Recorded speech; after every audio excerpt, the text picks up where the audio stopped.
facilitators today from Insight Pack. You are at the opening session of the 2020 UNDP annual meeting, the high-level opening. We will begin the meeting in just a minute here, and we'd like to let you know that this meeting will be recorded today, and that you have a few different options for you today to be interacting with the panelists, but I would like to let you know those very briefly. The chat will be turned off today. If you are from a member state, please use the Q&A function. You'll be able to find the Q&A function at the bottom of your screen to request to intervene. We all have a time for member state interventions towards the end of the session. You may also use the raise hand function today to signal anything that you might need to signal to our team. Please understand that we have limited time today in the session to address all questions and requests. Distinguished panelists for your participation today. Further this morning, we're going to be launching our global online consultations on the future we want to see, reimagining the rule of law, security, and human rights, as well as an inclusive social contract. This will be launched on a new online digital platform that UNDP has rolled out called Spark Blue. And I very much appreciate your willingness to share your reflections and comments there. A little bit later in the morning, you should be receiving a link to the consultation platform. So please stay tuned for more information, which will be shared before the end of this session. Colleagues, Excellencies, without further ado, I'd like to hand the floor to Mr. Achim Steiner, the Administrator of UNDP. Achim, over to you. Thank you so much, and good morning, good afternoon, good evening to all of you, Excellencies, ladies and gentlemen, dear colleagues. I would like to warmly welcome all of you to this virtual meeting, a first for the annual meeting on the rule of law and human rights. After 12 years of gathering in New York in person, we now connect from all corners of the planet. This global network of member states, the United Nations and UNDP staff, civil servants, NGOs, and individuals represents our collective commitment to strengthen the rule of law and human rights as we work towards the 2030 Agenda and the Sustainable Development Goals and secure a new social contract. I would like to extend a particular welcome to our distinguished speakers from Bangladesh, Burkina Faso, Armenia, Sri Lanka, the Netherlands, and the United Kingdom. And I would also like to take a moment to thank those who directly contribute to UNDP's ability to implement comprehensive rule of law and human rights programs. The Netherlands, the United States, Sweden, Switzerland, the United Kingdom, Germany, Norway, and Japan. But let me begin with a reflection on the challenges that lie before us. The COVID-19 pandemic is shaking in many countries and communities the very foundations of our societies. It has exposed inequalities, weak health and social security systems, and the digital divide. It is also complicating our existing governance, human rights, and security challenges.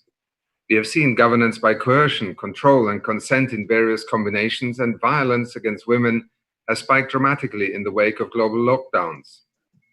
Indeed, structural discrimination was starkly illustrated by the disproportionate impact of the virus on marginalized groups. It shows that the enjoyment of rights is neither a given, nor is it often equal. It is clear that tough choices had to be made, but obligations to respect human rights and the rule of law remain in place.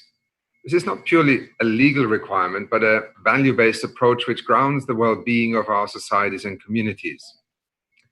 And we must remember that the pandemic also did not occur in a vacuum.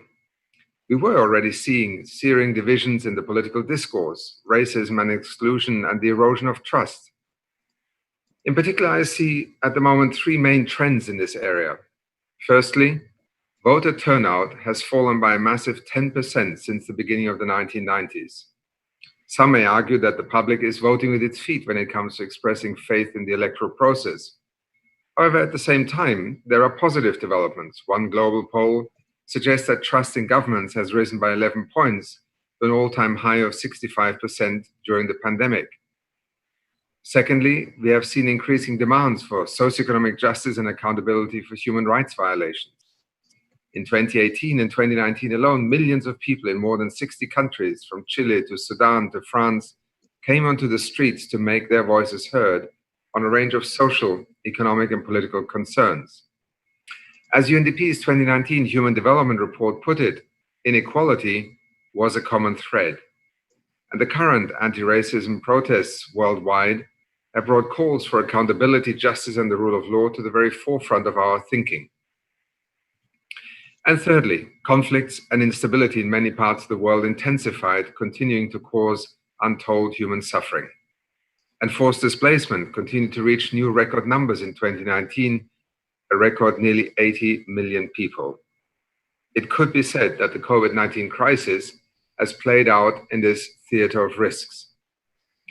So as we move forward from the pandemic and support the socioeconomic recovery, we are at a critical turning point, which I believe we must turn into a positive tipping point. We must influence change in a direction which is transformational for people on the planet. It is clear that securing the rule of law and human rights is key to achieving the transformational change we need, based on principles of trust, accountability, and justice. This ultimately means forging a new and more inclusive social contract. In this context, UNDP has a mandate through the 2030 Agenda to support people-centered justice, reduce violence, and build inclusive and effective institutions. This is also the foundation on which we have built successive global programs on strengthening the rule of law and human rights. So let me share just some examples of how UNDP's work aims to achieve these objectives. Firstly, we continue to strengthen national human rights systems at their request. This work is an important part of our commitment to the UN Secretary General's call to action on human rights. We work closely with the Office of the High Commissioner for Human Rights and the Global Alliance for National Human Rights Institutions. In 2019, UNDP supported over 50 national human rights institutions to provide better service to communities and oversee governments. And our support resulted in a number of notable outcomes. To take a few examples, in Ukraine, the number of people expressing trust in the Office of the Ombudsperson rose by 17 percentage points from 2018 to 2019, something that I also confirmed just in a call with the Foreign Minister of the Ukraine a couple of days ago. But even in the very challenging context, such as Mali, joint efforts with the Office of the High Commissioner of Human Rights enabled the National Human Rights Commission to monitor places of detention and to ensure that human rights challenges are at least taken into account by the government. We also know that the private sector is key to increasing respect for human rights, including labor rights. We are committed to supporting responsible business through the UN Guiding Principles on Business and Human Rights. And tomorrow, 30th of June, we will be launching a global effort on business and human rights, capitalizing on the important work we have been undertaking in the Asia-Pacific region to date. Secondly, we are strongly committed to supporting the rule of law and sustaining peace efforts. We do this by leveraging our so-called integrator function. For instance, we remain heavily invested in supporting the global focal point for the rule of law with the Department of Peace Operations. We have a strong partnership with the UN High Commissioner for Refugees, and in 2019 we made a pledge to the Global Refugee Forum to support displaced people in at least 20 countries. Thanks to the support from the Kingdom of the Netherlands, we also began a new initiative on gender justice with UN Women in 2019. And in 2019, we supported joint engagements with peace operation capacities in 13 contexts, for instance, in Haiti and the Central African Republic. And I'm grateful that we will be hearing from these two countries in the next session. And with the Peace Building Fund and the UN Office of Disarmament Affairs, we will be targeting armed violence reduction at country level in this year 2020. Thirdly, we are committed to prioritizing innovation, including using digital technology in the rule of law and human rights arenas. Notably, service provision during the pandemic has been enabled by the adaptability of online platforms and apps, to mention just one example. But also in Pakistan, UNDP and the Peshawar High Court are establishing 14 virtual courts to ensure the timely hearing of civil and criminal cases. Or in the Kyrgyz Republic, where we partner with private pro bono lawyers and tech companies to provide free legal aid online and to support survivors of sexual and gender-based violence during the quarantine. We also remain mindful of the need to ensure that such new systems are based on human rights and take privacy considerations into account. In a wider sense, our digital strategy, UNDP is committed to improving access and overcoming the digital divide at a time when women are 20% less likely to own a smartphone in low and middle income countries than men. Access is a fundamental variable in exercising a right. At the same time, we know that connectivity is more important than ever to access life-saving information and justice services. In closing, Excellencies, ladies and gentlemen, let me reaffirm that UNDP remains driven to remove the barriers which people face in realizing their rights, and support institutions to modernize, to expand access and ensure that services are provided without discrimination. To this end, UNDP's partners help us shape priorities and magnify our impact, from UN partners to national institutions to civil society and the private sector. Therefore, we look forward to hearing the eye-opening and innovative contributions to reimagining the rule of law and the future we want. The consultations are a chance for us to work even more closely together to shape that future. And making those right choices as we recover from COVID-19 could be the tipping points that help us transform our planet and societies for the better. Changes that help advance a new social contract fully based on accountability, trust, and justice. I thank you. Thank you very much for that, Akim, and for those inspiring and thoughtful comments. I'd like now to hand over to the next speaker, His Excellency Mr. Anisul Haq, Minister of the Ministry of Law, Justice and Parliamentary Affairs of Bangladesh. Minister, you're very welcome, and you have 7 minutes. Minister, if you could put your speaker on, please. You're on mute.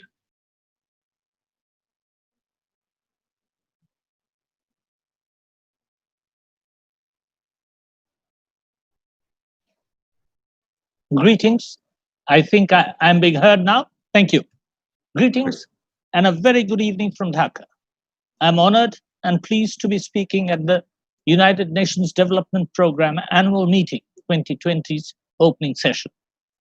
I understand this virtual platform brings together nations, agencies, both local and international, civil society organizations to exchange perspectives and share experiences to find ways to recover from this unprecedented crisis and build back better.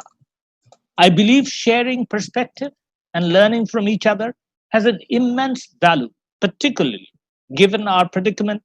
Therefore, allow me to begin by congratulating and thanking the organizers for this timely initiative.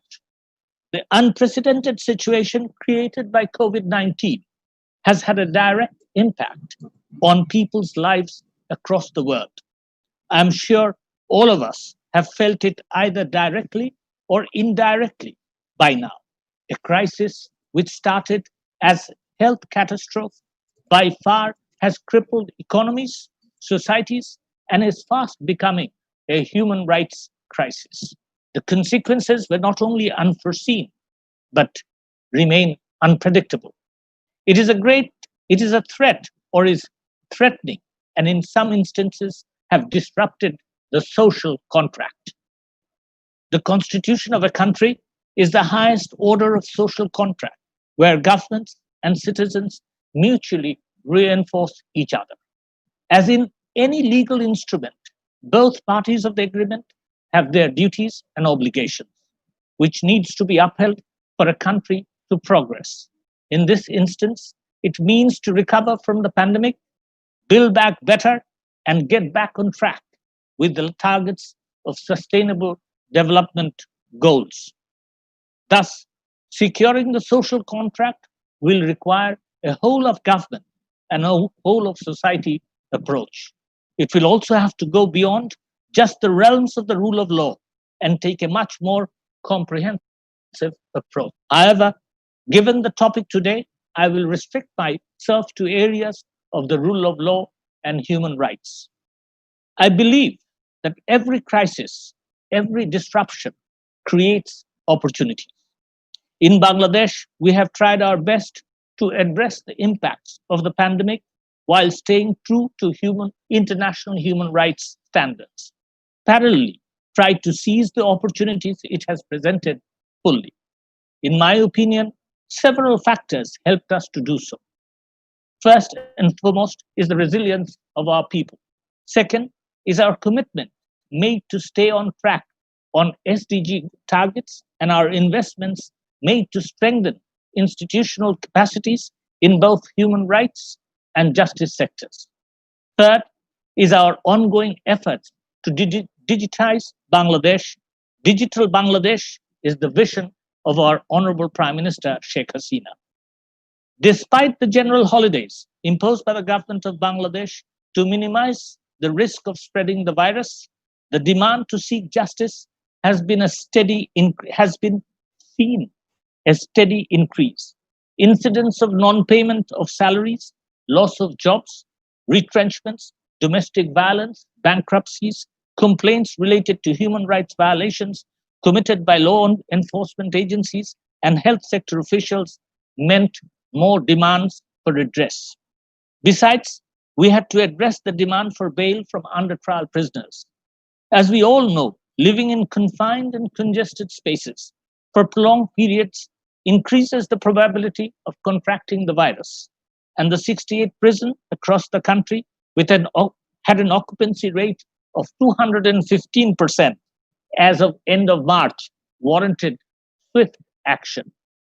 Led by the Supreme Court and with the technical assistance provided by the United Nations Development Programme, we were able to, in a span of 2 weeks, get our subordinate judiciary and a few benches of our superior courts to operate virtually.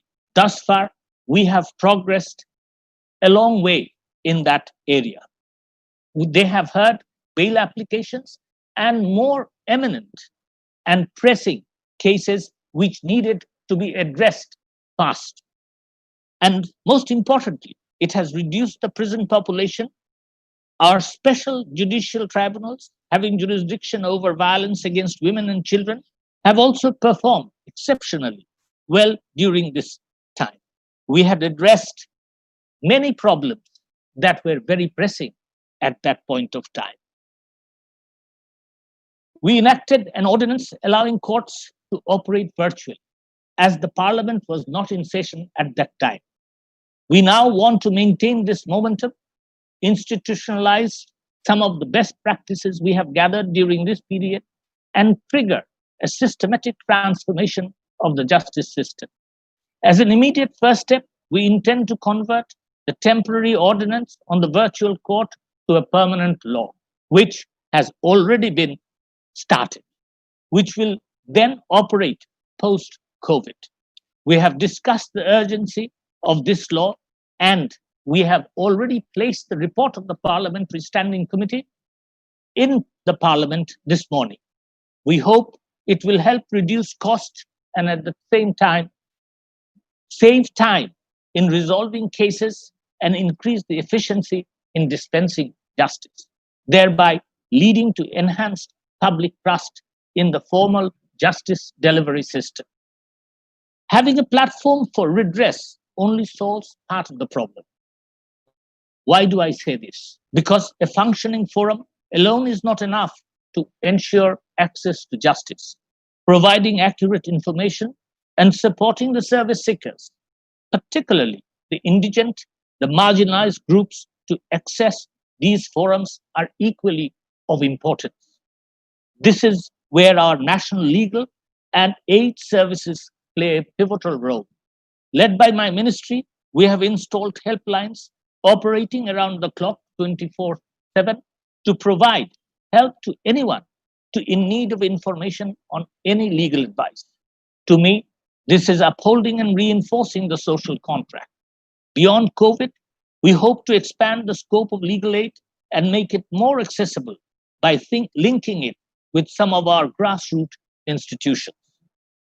In parallel, we are thinking of long-term law reforms, including the amendment of the Evidence Act, which can ease some of the gaps in the legal proceedings and extend the functioning of these virtual courts. We did intend to improve our centuries-old evidence law, but unfortunately, we haven't been able to get it off the ground. Now we are at a juncture. Expediting this process is very much needed. If we succeed, it will allow, among other things, the advisability of digital and electronic evidence. I must mention here that we have already got the draft ready. During this period, a significant number of people in Bangladesh were pushed back to poverty. The government therefore took steps to distribute essentials. And we have done that, but there have been some discrepancies here and there. The Human Rights Commission played a proactive role enforcing their oversight function to ensure the essentials were distributed fairly. They were also quick to look at systemic problems, including discriminatory treatments meted out by the health sector. This said, there are some areas where we will need to put more effort, invest more in maintaining database systems and avenues for citizens' interactions, and there are few such areas where we will pay more attention. It will help us to better serve our people, particularly the absolute grassroots level communities and the furthest behind, in a manner that they are part of the process and not just to be the end beneficiaries. It has also prompted us to revisit our law on anti-discrimination, which criminalizes any act of discrimination. Despite progress on several fronts, there is always room for improvements. International conferences like this not only help us to debate and discuss issues, I hope it will also help us to revisit our strategies and make improvements where needed. We have seen how the pandemic has reinforced structural gaps, how it has impacted on lives of the people who are left behind disproportionately. Building back, we need to pay closer attention to our institutions, ensure they are more reliable and able to serve without discrimination. Ensure the institutions place people first. Building back, we will have to strengthen our citizenry, empower them, enabling them to question the state and hold the state accountable. Building again, we will have to create a level field between nations and its peoples, and nations and their peers, so that the social contract is upheld within countries and also among citizens. In conclusion, let me mention that I very much appreciate the theme of the conference. At the same time, I would like to emphasize the importance of Sustainable Development Goal 17 and point out the obvious. It is essential to revitalize global partnerships in combating this unprecedented crisis. I am sure UNDP can play a more substantial role to facilitate collaborations among member states. Bangladesh stands ready to support any collaboration to widen horizons, allowing successful solutions which will help us build back better and stronger, ensuring just, peaceful, and inclusive societies. Thank you for your patience. Great, thanks, Minister, for those very insightful remarks. I'd like to now hand over to the next speaker, His Excellency, Mr. Basil. Oh, sorry, colleagues. I hand over to the next speaker, His Excellency, Mr. Basil René Bagoro, the Minister of Justice of Burkina Faso. The Minister will provide a statement in French, and a written translation will be provided. Excellency, you have 7 minutes, and I do encourage all speakers to keep to the allotted times so that we can keep the proceedings on track today. Thank you very much, Minister. Over to you. Merci à vous pour la parole donnée. Le Burkina Faso, mon pays, est très honoré de prendre part à cette importante rencontre autour de la thématique l'avenir que nous voulons, état du droit et les droits de l'homme, sécuriser le contrat social. Je traduis les salutations fraternelles du peuple burkinabé à l'ensemble des parties prenantes à cette rencontre. Sous l'impulsion du chef de l'État, son Excellence M. Roch Marc Christian Kaboré, président du Faso, le Burkina Faso a fait de la lutte contre la pandémie du Covid-19 une priorité.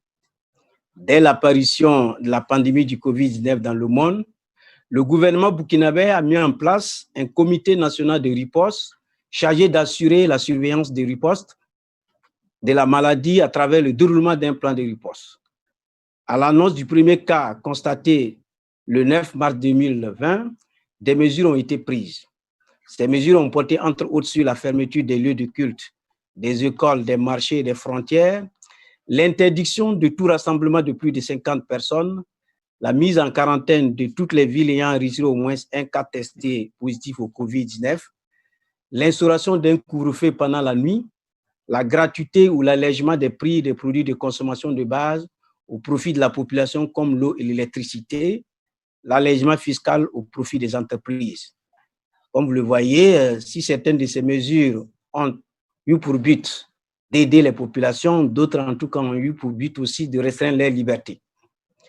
Le Burkina Faso est confronté, vous le savez également, en plus de la pandémie du Covid-19, à une insécurité liée à des attaques terroristes et à des conflits communautaires. Conscient de la place et de l'importance de la justice dans l'état de droit, le gouvernement a entrepris depuis 2016 des réformes en vue de consolider la promotion et l'effectivité des droits humains. Et ces réformes se sont avérées encore plus nécessaires face à cette nouvelle situation de pandémie de Covid-19. Ces réformes ont porté sur le renforcement de l'indépendance de la justice, notamment par la déconnexion du Conseil supérieur de la magistrature de l'exécutif, le recrutement exceptionnel de plus de 200 magistrats, le renforcement de l'accès à la justice à travers l'opérationnalisation d'un fonds d'assistance judiciaire et la construction de nouvelles juridictions, ainsi que la réécriture de certains textes, tant de fonds que de procédures, pour rendre l'action judiciaire plus rapide. Il convient de noter, dans le cadre de la consolidation de la paix et de la prévention des conflits, l'expérimentation de la médiation pénale dans les juridictions pilotes dont les premiers résultats sont concluants. Ce mécanisme permet aux acteurs judiciaires de faire recours à l'intervention d'autres acteurs, notamment les chefs coutumiers et les leaders religieux, dans la résolution de certains conflits. Et avec la situation de Covid, cette action s'est avérée beaucoup plus nécessaire parce qu'elle a évité le contact avec les juridictions. Alors, en plus de la justice, d'autres institutions publiques participent à la prévention et à la résolution des conflits communautaires ou sociaux. Il s'agit du ministère des Droits humains et de la promotion civique, du médiateur du FASO, du ministère chargé de la cohésion sociale, du Haut Conseil pour la réconciliation et l'unité nationale, du Haut Conseil pour le dialogue social. En dépit des mesures prises par le gouvernement, le Covid-19 a eu pour conséquence le ralentissement et la suspension temporaire des activités juridictionnelles. Cette suspension a impacté tout naturellement négativement les droits des justiciables, notamment en matière de décisions rendues et de délais de recours, de détention ou d'exécution de décisions. Face à cette situation, mon pays a pris des mesures de prévention dès le premier moment de la pandémie dans le domaine de la justice. Ainsi, en plus des mesures sanitaires décrétées sur toute l'étendue du territoire, il a été mis en place un comité de crise au niveau du département de la justice chargé de réfléchir sur les mesures de prévention et de gestion de la pandémie du Covid-19. Sur proposition de ce comité, j'ai décidé de la suspension temporaire des visites aux détenus dans les établissements pénitentiaires. De même, des mesures supplémentaires ont été prises, notamment le désengorgement des prisons en vue de réduire le risque de propagation de la maladie en milieu carcéral par l'élargissement à titre exceptionnel de plus de 1207 détenus. Je note que l'accent a été mis sur les personnes âgées, les personnes malades et les mineurs, ainsi que les femmes. La question de la sécurité demeure une préoccupation majeure pour mon pays, qui est soumis à des attaques récurrentes de terrorisme. De manière générale, dans le secteur de la justice, le gouvernement a relu en 2020 les textes portant création de la brigade spéciale des investigations antiterroristes et de lutte contre la criminalité organisée. Ces nouvelles attributions lui permettront de mieux faire face aux besoins d'investigation et de collecte des preuves dans le domaine de l'antiterrorisme et de lutte contre la criminalité organisée. Il a été également créé à Ouagadougou un pôle juridictionnel spécialisé dans la répression des actes de terrorisme. Ce pôle permet de centraliser et de coordonner la répression des actes de terrorisme et de financement du terrorisme au Burkina Faso. En ce qui concerne particulièrement les mesures prises dans le domaine de la sécurité liée à la pandémie en milieu carcéral, il a été décidé la mise en avant de la sécurité sanitaire avant la sécurité physique et ou militaire. En d'autres termes, la prise de température, le port obligatoire de masques, la recherche des signes du Covid-19, la recherche de notions de contact avec un malade du Covid-19, le lavage des mains se font avant la vérification d'identité, les fouilles corporelles et la fouille de colis. Par ailleurs, mon département a entrepris l'aménagement de locaux d'isolement pour la mise en quarantaine des nouveaux détenus, l'isolement des cas suspects, des cas contacts et des cas confirmés. Dieu merci, pour le moment, nous n'avons pas encore enregistré de cas de Covid en milieu carcéral et nous souhaitons qu'il en soit ainsi. L'aménagement a concerné également les parloirs pour recevoir les visiteurs et les familles des détenus de façon à respecter les mesures barrières. De même, des masques de protection ont été mis à la disposition de tous les détenus. Enfin, il a été organisé des séances de formation pratique sur la gestion clinique des éventuels cas de Covid-19 en milieu carcéral au profit des agents de santé travaillant dans les prisons. Toutes ces mesures visent à prévenir les cas du Covid-19 et à anticiper sur la prise en charge d'une éventuelle infection à cette maladie. Mais bien évidemment, ces mesures également ont eu un impact sur la gestion des droits humains, notamment le fait, par exemple, d'avoir privé les détenus pendant un bout de temps de la visite de leurs proches. Monsieur le Président, chers panélistes, en prenant part à cette importante rencontre, le Burkina Faso souhaite, d'une part, s'enrichir de l'expérience des autres nations du monde et, d'autre part, bénéficier de l'accompagnement technique des pays frères et amis, des institutions spécialisées du système des Nations Unies, des organisations non gouvernementales et internationales, ainsi que de l'ensemble des personnes de ressources, pour que la volonté politique fortement affichée à travers les actions déjà entreprises devienne une réalité pour la promotion et l'effectivité de l'état de droit et des droits humains en vue de sécuriser le contrat social face aux grands défis de notre monde actuel. Cette tribune constitue indéniablement une excellente opportunité d'échange, de partage et d'évaluation des meilleures pratiques en matière de protection et de promotion des droits de l'homme. Dans cette logique, sa dynamique mérite d'être maintenue et renforcée et mon pays, le Burkina Faso, s'y engage aux côtés des autres nations. Pour terminer, je réitère ma sincère gratitude et mes vives félicitations à Monsieur le Président et au PNUD pour la tenue régulière de cette session en vue de la promotion des droits humains. Je vous remercie. Very good, and very many thanks, Minister, for those interesting reflections and comments. I would now like to welcome the next speaker, Her Excellency Ms. Christine Grigorian, the Deputy Minister of Justice of Armenia. Minister, again, you have 7 minutes, please. Thank you very much, Your Excellencies, distinguished colleagues, dear Mr. Steiner, ladies and gentlemen. I'd like to express my gratitude for the invitation to address this important event, and I hope that in these difficult times, you and your loved ones are safe and happy. 2 years have been passed after the Velvet Revolution in Armenia, and our government continues to be strongly committed to the values of the revolution: consolidation of the rule of law, protection of human rights, uncompromised fight against corruption, and effective implementation of ambitious judicial reforms in accordance with our constitution and international obligations. In 2019, the government of Armenia designed a very ambitious reform agenda, and here I would like to stress that UNDP's support stands at the core of the development and implementation of far-reaching objectives of our reforms. Last October, the government launched a comprehensive strategy and action plan on legal and judicial reforms aimed at strengthening the independence, impartiality, and effectiveness of justice system via effective and reliable integrity and property checks for judges, prosecutors, and candidates. Special accent has been made to increase court efficiency through promoting alternative dispute resolution mechanisms and different e-solutions.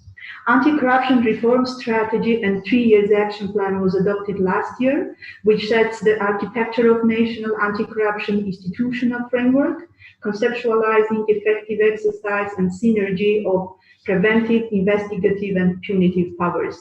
Important issues such as mechanisms for stolen asset recovery, strengthening of whistleblower protection, disclosure of beneficial owners of legal entities, including media, are conceptualized by clear and interlinked sequence of activities. UNDP supports the implementation of these two important strategic documents, and I would like to appreciate UNDP's funding window on rule of law. Human rights protection is predominant and horizontal priority for us.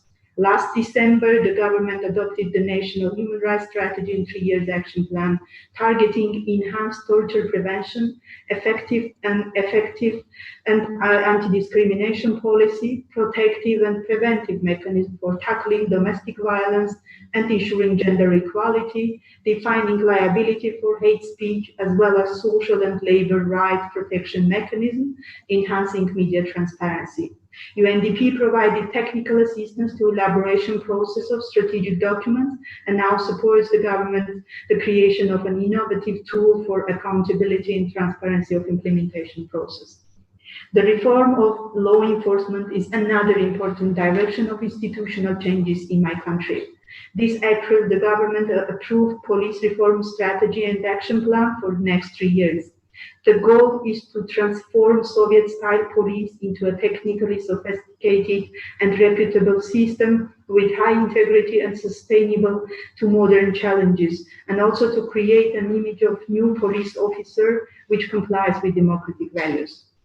Reforms also envisage establishment of civilian Ministry of Interior and formation of unified migration and passport service, as well as improvements in educational and training programs, as well as policing methods, etc. And UNDP, I'm glad to highlight that UNDP supports the realization of our ambitious police reforms as well. Dear colleagues, COVID-19 is a serious global challenge for all countries, including Armenia. It contains challenges for all the spheres of our lives, from healthcare to social economic sector and human rights. Our government has carried out extensive activities to overcome the pandemic. On March 16th, the government adopted this decision on declaration of state of emergency in the entire territory, which continues till now. It includes also necessary restrictions of some human rights in accordance with our national legislation as well as international agreements and obligations. Our government benefits also from the use of innovative digital technologies to fight against pandemic. The government puts all its effort to ensure the protection of human rights, the rule of law, and democracy, as well as to support the population and businesses through the tailored and targeted social support programs. In order to ensure more efficient protection of rights of the victims of domestic violence, with the support of UNDP, the Ministry of Justice has launched an extensive awareness-raising campaign by providing necessary information to those in need and ensuring the timely response of all relevant authorities. It should be highlighted that the right to access to justice is also guaranteed during this period.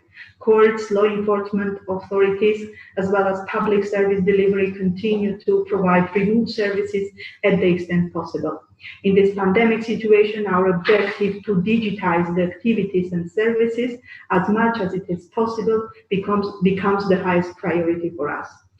Distinguished partners, Armenia has still a long way to go to ensure comprehensive implementation of its reforms.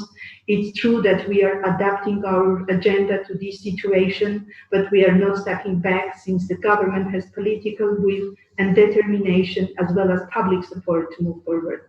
In conclusion, I'd like to express our gratitude once again to UNDP for its continued support and invaluable contribution to Armenia's reform process. I wish all of us a very fruitful event. I thank you very much. Very good and wonderful. Thanks, Minister, for those very helpful comments. I'd like to now hand over to the next speaker, Professor Dr. Neelam Deepika Udagama, the head of the Sri Lanka Human Rights Commission. Professor, over to you. You have 7 minutes, please.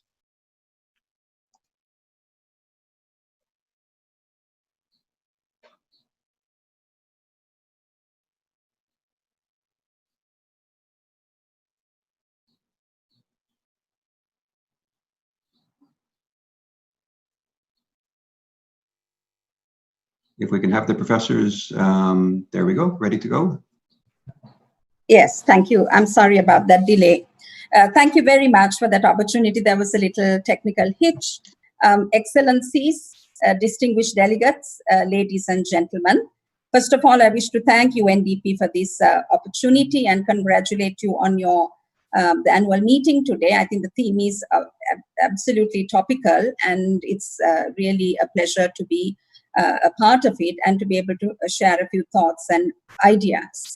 I also want to point out that UNDP has consistently supported national human rights institutions around the world, including the Human Rights Commission of Sri Lanka, and all these efforts have brought very good results in most of the countries. I can vouch for that. The comments I will be making today will be made more in broad strokes, not necessarily limited to Sri Lanka, because I think when we put our national experiences in broader relief, I think we can learn broader lessons and make recommendations for policy planners and donors and intergovernmental organizations.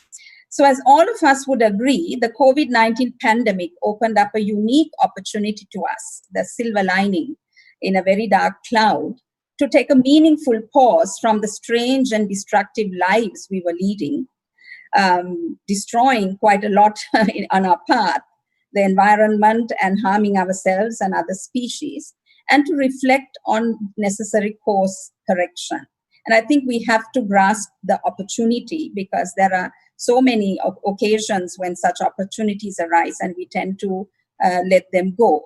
Today, as we did at the end of World War II, we recognize the centrality of the rule of law and human rights in our lives. So what are the lessons that we have learned from this trauma, from the trauma of this COVID-19 pandemic?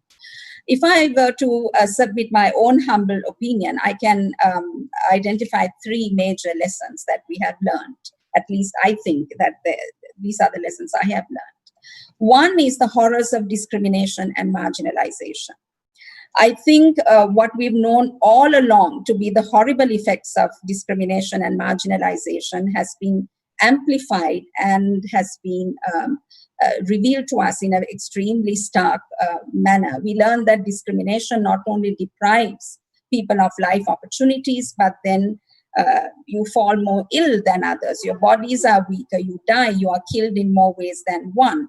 We also saw attacks against communities which were easily targeted and scapegoated as carriers of the virus, the rise of hate speech and attacks and so on. And so I think there cannot be any complacency in dealing with this scourge of discrimination and marginalization. We cannot lose time. It has to be at the core of our future action. Secondly, we saw that countries which had very strong public healthcare systems did so much better than those which did not.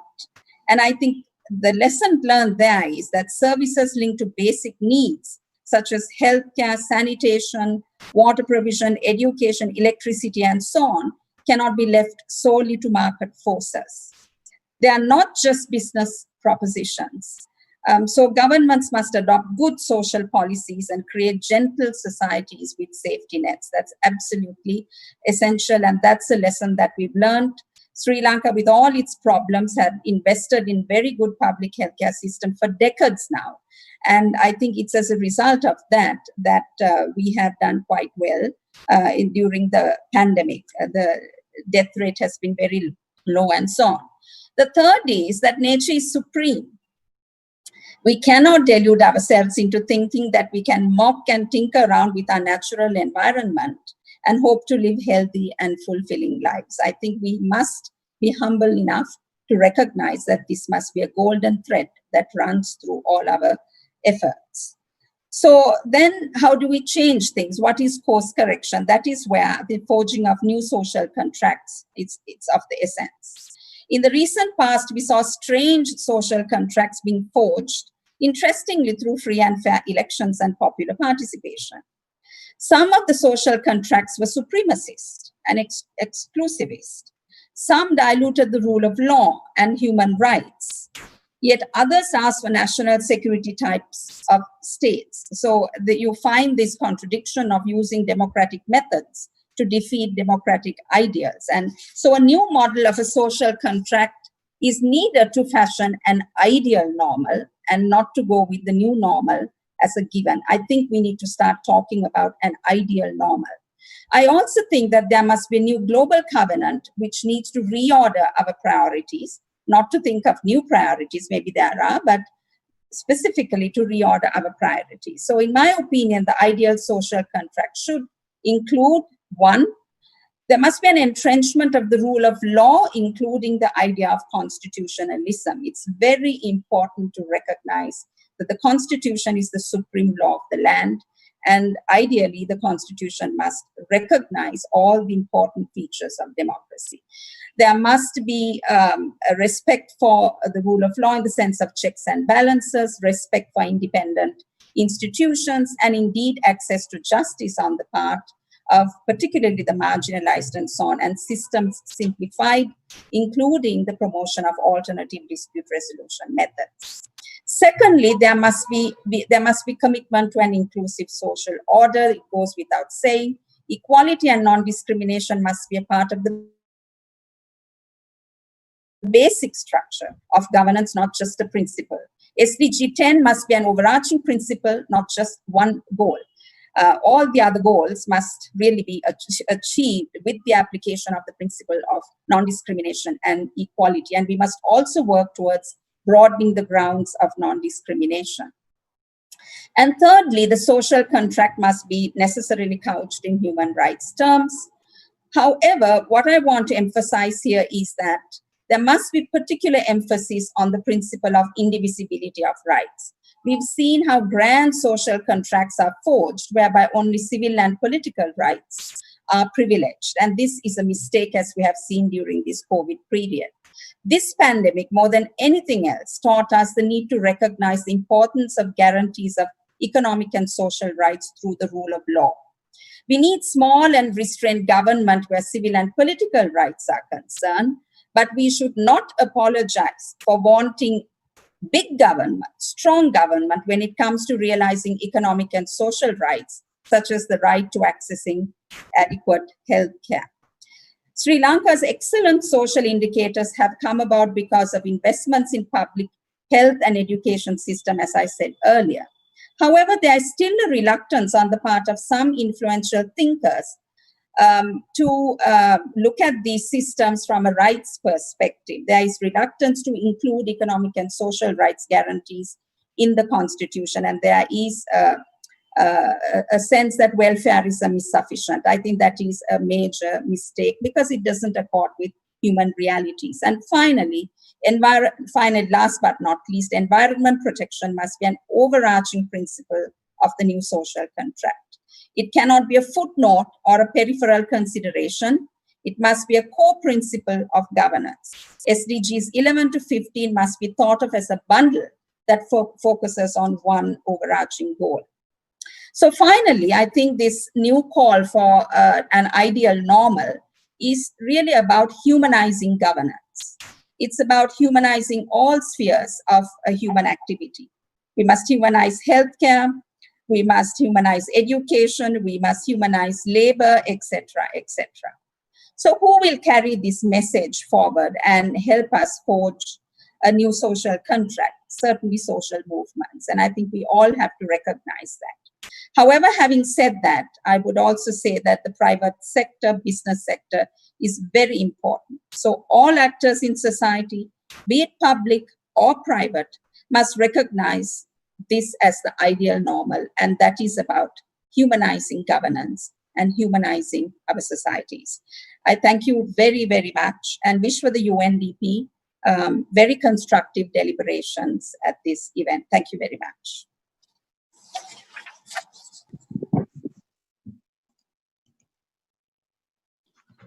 Tremendous thanks, Professor, for your thoughtful and well-rounded contribution, including lessons learned in Sri Lanka and beyond. I shall now hand over to Mr. Hart Kampman, the Deputy Director for Stabilization and Humanitarian Affairs at the Netherlands Ministry of Foreign Affairs. Sir, as with the others, you have 7 minutes.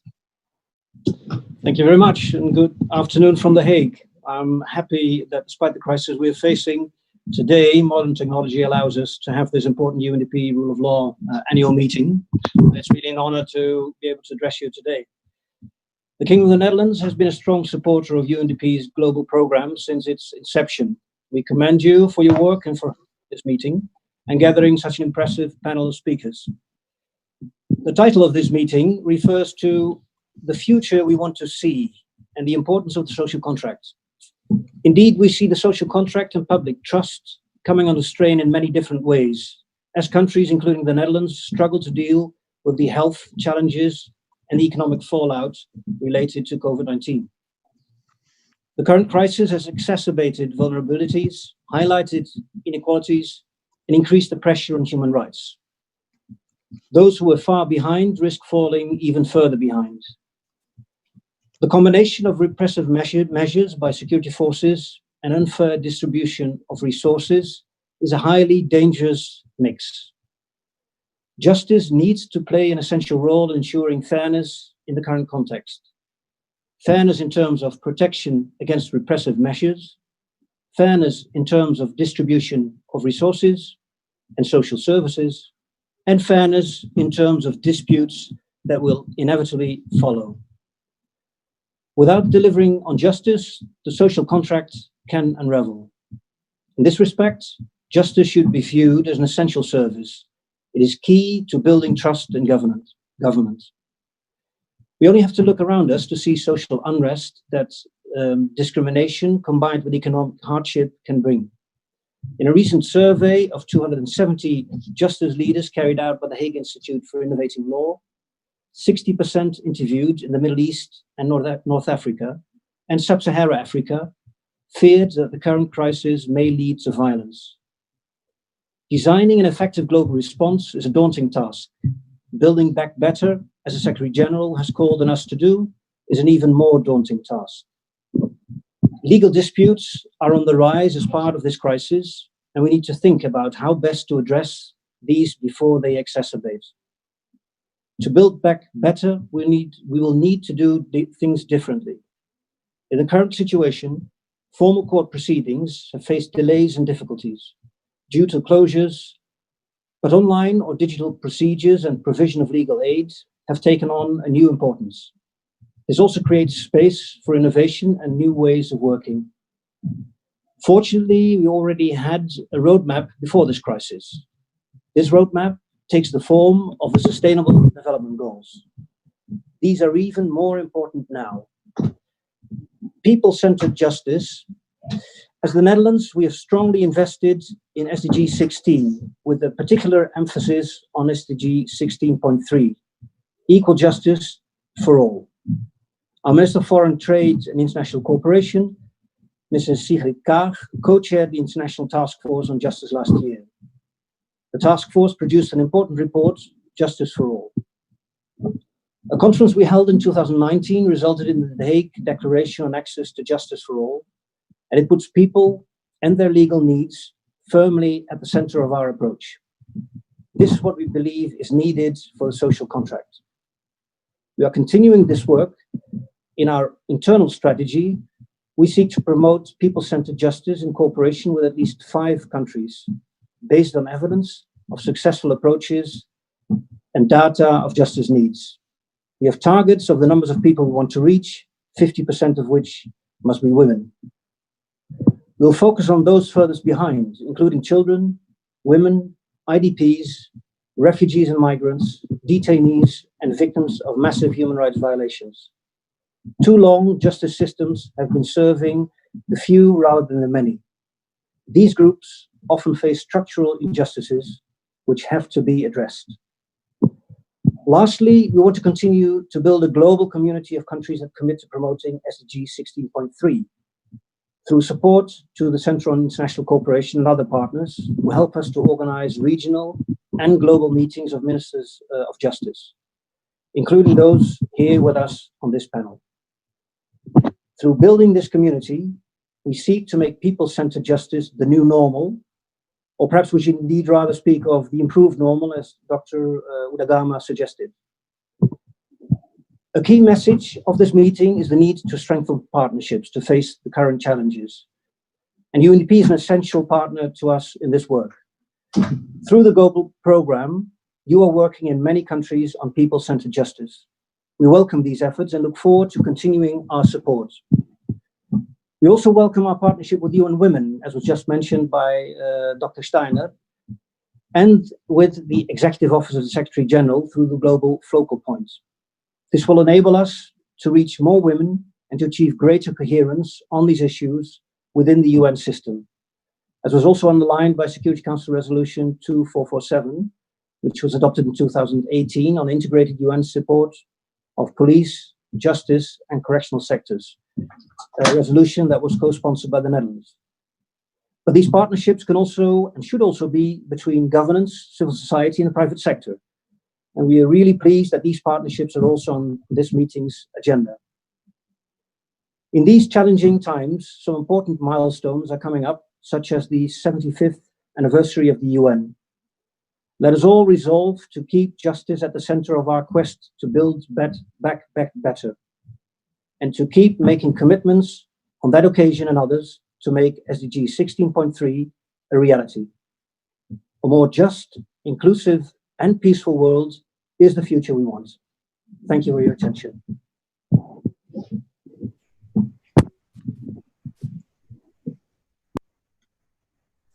Great, thanks, sir, for your contributions and comments, and really appreciating your expressed commitment to the ongoing work of the Global Focal Point Arrangement. I would now like to hand over to the final panel speaker, Ambassador Mr. James Roscoe, Deputy Permanent Representative of the United Kingdom Mission to the UN. Ambassador, you have 7 minutes, please. Thank you very much, Mr. Conway, and good morning. It's a real shame we can't all be together in person. I think this is often one of the highlights of the development year here. But let me just start by saying what an honor it is to share this platform with so many distinguished ministers and with partner countries, just working so hard to bring about, as your headline for this meeting puts it, the future we want to see. And of course, that is one of the key questions we're asking ourselves in this UN 75 anniversary year. What is that future we want to see? And it's been really inspiring to hear examples of the extraordinary progress being made across the world and the commitment to public service and public good that we've heard this morning. And thank you also to USG Steiner for so eloquently framing the discussion. And may I say, the United Kingdom could not agree with you more. Agenda 2030 is and critically remains the defining set of goals, global goals, and we must not lose sight of that. And I think the critical point is that COVID-19, despite its challenges, doesn't change this. It does not mean that we need to reconsider the vision we set out for ourselves in 2015. This is not to underestimate the seriousness of this awful global pandemic. It is rather to underline that as we adapt in the face of COVID-19 and the crisis around it, we need to stay focused on the destination and on what we know will get us there. And I think that's what makes this program and your work and all the work we've heard about today so critically important, because we know that building the social contract through accountable institutions and the rule of law and respect for human rights is the way to get there. Now, SDG 16 is often called the enabler of the SDGs because it provides for a social contract that guarantees inclusive decision-making and delivers redress when that contract is not upheld. As we've heard today in so many examples, it nurtures legal and regulatory frameworks that allow for sustainable social and economic development. And it ensures that corruption and abuse cannot and do not erode progress on all other development objectives. And it's our firm belief in the United Kingdom that this social contract is foundational for both peace and development. And that's why we support rule of law programming extensively around the globe. And it's why we are so proud to support this UNDP global program. In many ways, it is in the very fabric of our own sort of national being. And so it's something that we're entirely and completely committed to. And we see results between us in our partnerships. For example, in the Central African Republic, where the global program has led to greater accountability for gross human rights violations and access to justice, including for survivors of sexual violence. And we see results in the 40 or more fragile and conflict-affected countries serviced by this program. So we know this works. The other reason the UK supports the global program is because of its role in making the UN system as a whole function more effectively. The global focal point arrangement was a real trailblazer of cross-pillar UN cooperation, long predating the SG's own significant and important reforms in this area.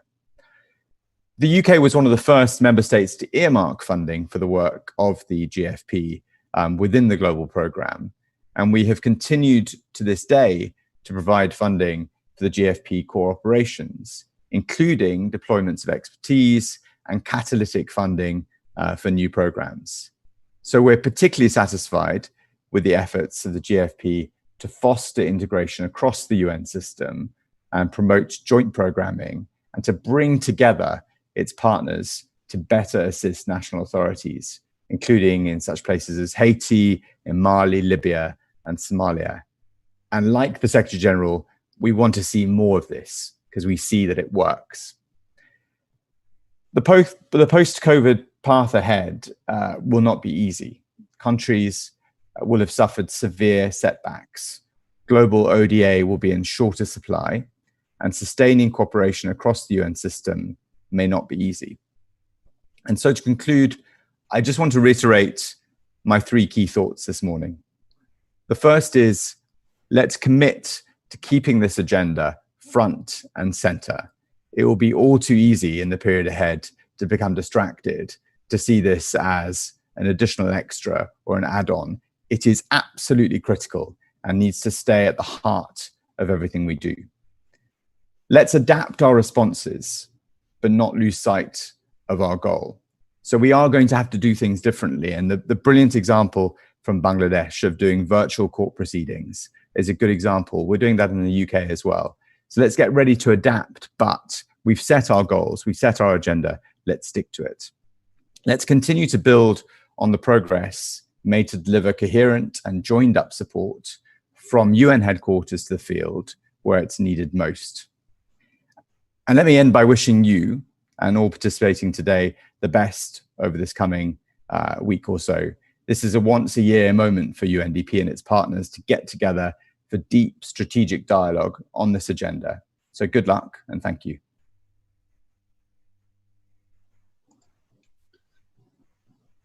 Tremendous thanks, Ambassador. And indeed, a great thanks for all of the speakers on the panel today for your very insightful contributions thus far, and which have put significant substance on the table, which I hope will help to guide and inform the discussions over today and tomorrow. At this stage, I'd like to shift to statements from the floor from participating member states. Before I do so, I'd like to make two comments, if I may.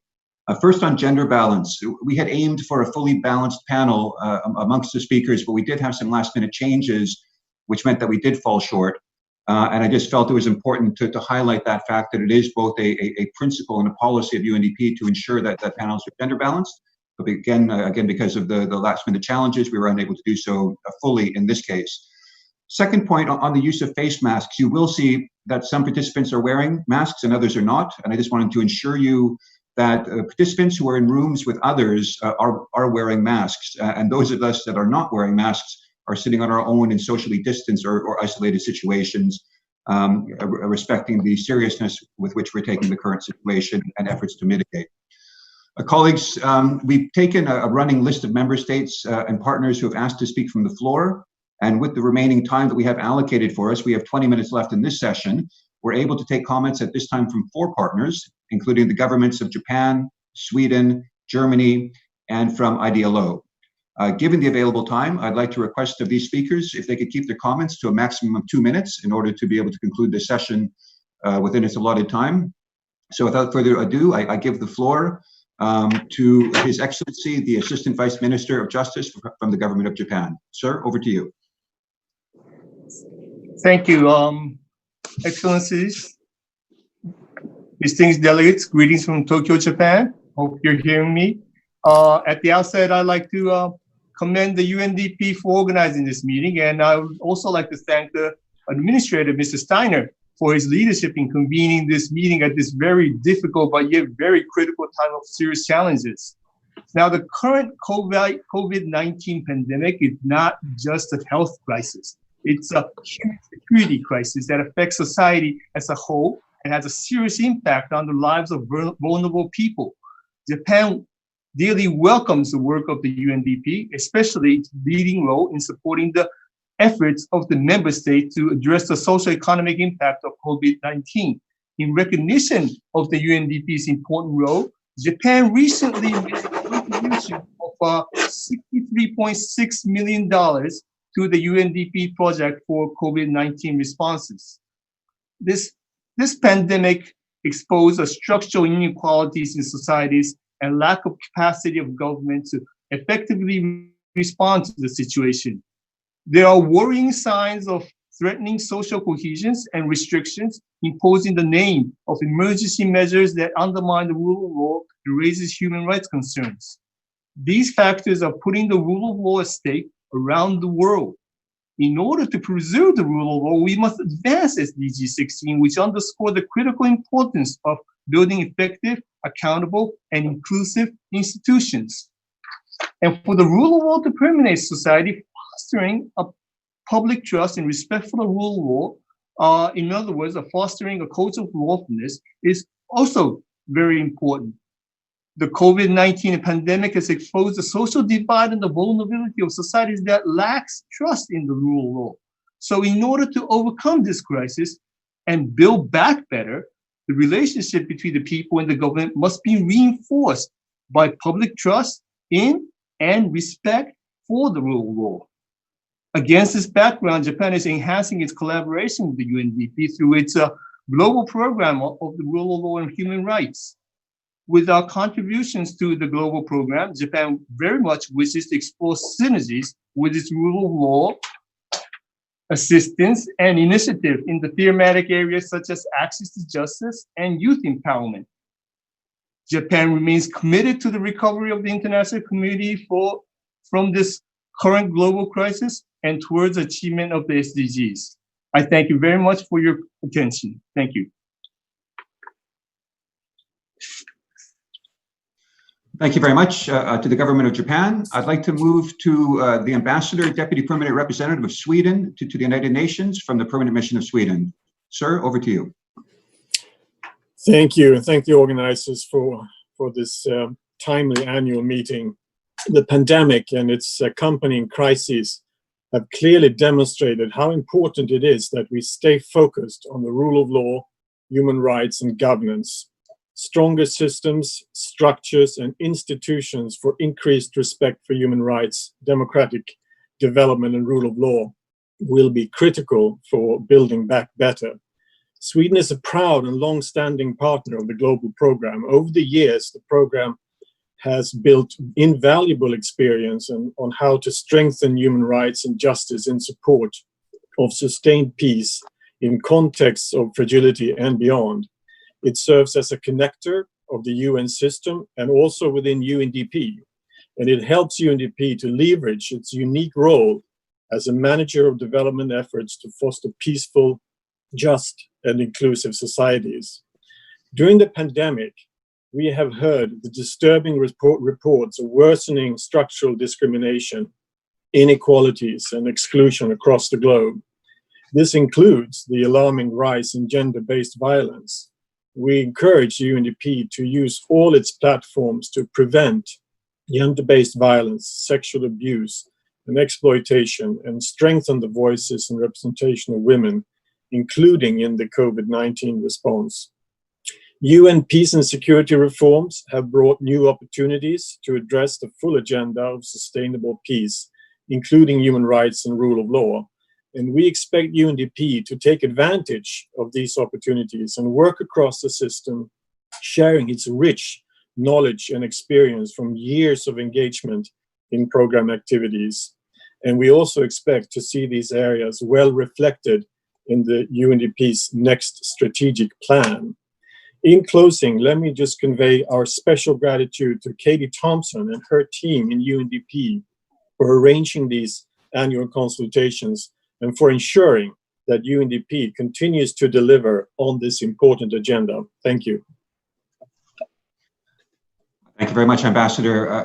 Much appreciate those comments, and likewise appreciation to Katie for leading on this package of work. I'd like to hand over to the Head of Division for Crisis Prevention, Stabilization and Peace Building from the Foreign Office of Germany, please. Clemens? Yes, thank you very much, George. Minister Steiner, ladies and gentlemen, thank you very much for organizing this event. Apologies for not being able to be on screen due to technical reasons. I'd like to thank UNDP for the excellent partnership that we have developed over the past years on crisis prevention and stabilization. And that includes obviously large parts of the rule of law activities, which for us, for Germany, are a fundamental element in our whole toolkit in peace building, stabilization, and crisis prevention. Focusing on a people-centered security concept, we have developed jointly with UNDP in the past years the concepts of stabilization facilities in various crisis areas, starting back in Iraq in 2015, that have allowed us to bring this holistic approach to stabilization efforts in fragile areas. Most important projects in this context now include the Lake Chad Stabilization Facility and hopefully very soon the one of the Liptako-Goma Authority. Why do I mention those facilities in this context? Because they are they represent our joint effort with UNDP to bring this concept of rule of law, of social contract in our counterinsurgency, in our stabilization efforts in fragile areas, to make sure that the populations that we try to regain for the states that are fighting back terrorist groups are included in such a way that they understand that the state brings rule of law and brings justice to them. I think it is probably one of the most important findings of the Pathways to Extremism study of UNDP, that actually the respect of rule of law by state security actors is probably the single most important instrument to prevent violent extremism. So in this context, I would like to thank UNDP for all the work that actually is rule of law being an element of extremism prevention and clearly of crisis prevention. And many people, or everyone, obviously, we are in a time where we can't ignore the consequences of COVID-19, and everything has been said, and I would really like to subscribe to what most, all the speakers have already said about the consequences and challenges of it. I would just like to add one element that we're seeing, including in our own countries, is how COVID-19 is being exploited by anti-democratic forces to delegitimize governments and foment extremism and destabilize societies, which is obviously also something that we're seeing in many of the fragile countries that we're operating in, and where our partnership with UNDP hopefully will allow us to, in a holistic approach, strengthen the legitimacy of the state by helping them implement better rule of law. So I'd just like to finish thanking you for the excellent cooperation and looking forward to continue working with you on this line of effort as part of our overall cooperation with the UN system and other actors in the field of rule of law, and very much looking forward, obviously, to the next hours and days working with you. Thank you. Very good, and thank you much to Germany, both for the comments and for the continuous engagement in support of our collective partnership. Final comment from the floor for this session is from the Director General of the International Development Law Organization, IDLO. Ms. Beagle. Thank you very much.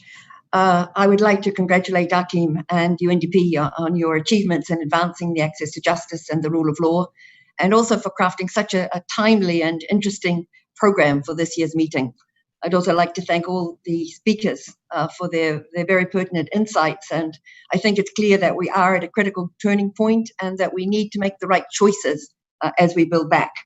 And at the national level, we've heard that we need a whole of government and whole of society approaches, and I think at the international level, we need the broadest partnerships possible and approaches that are multi-sectoral, people-centered, and build trust.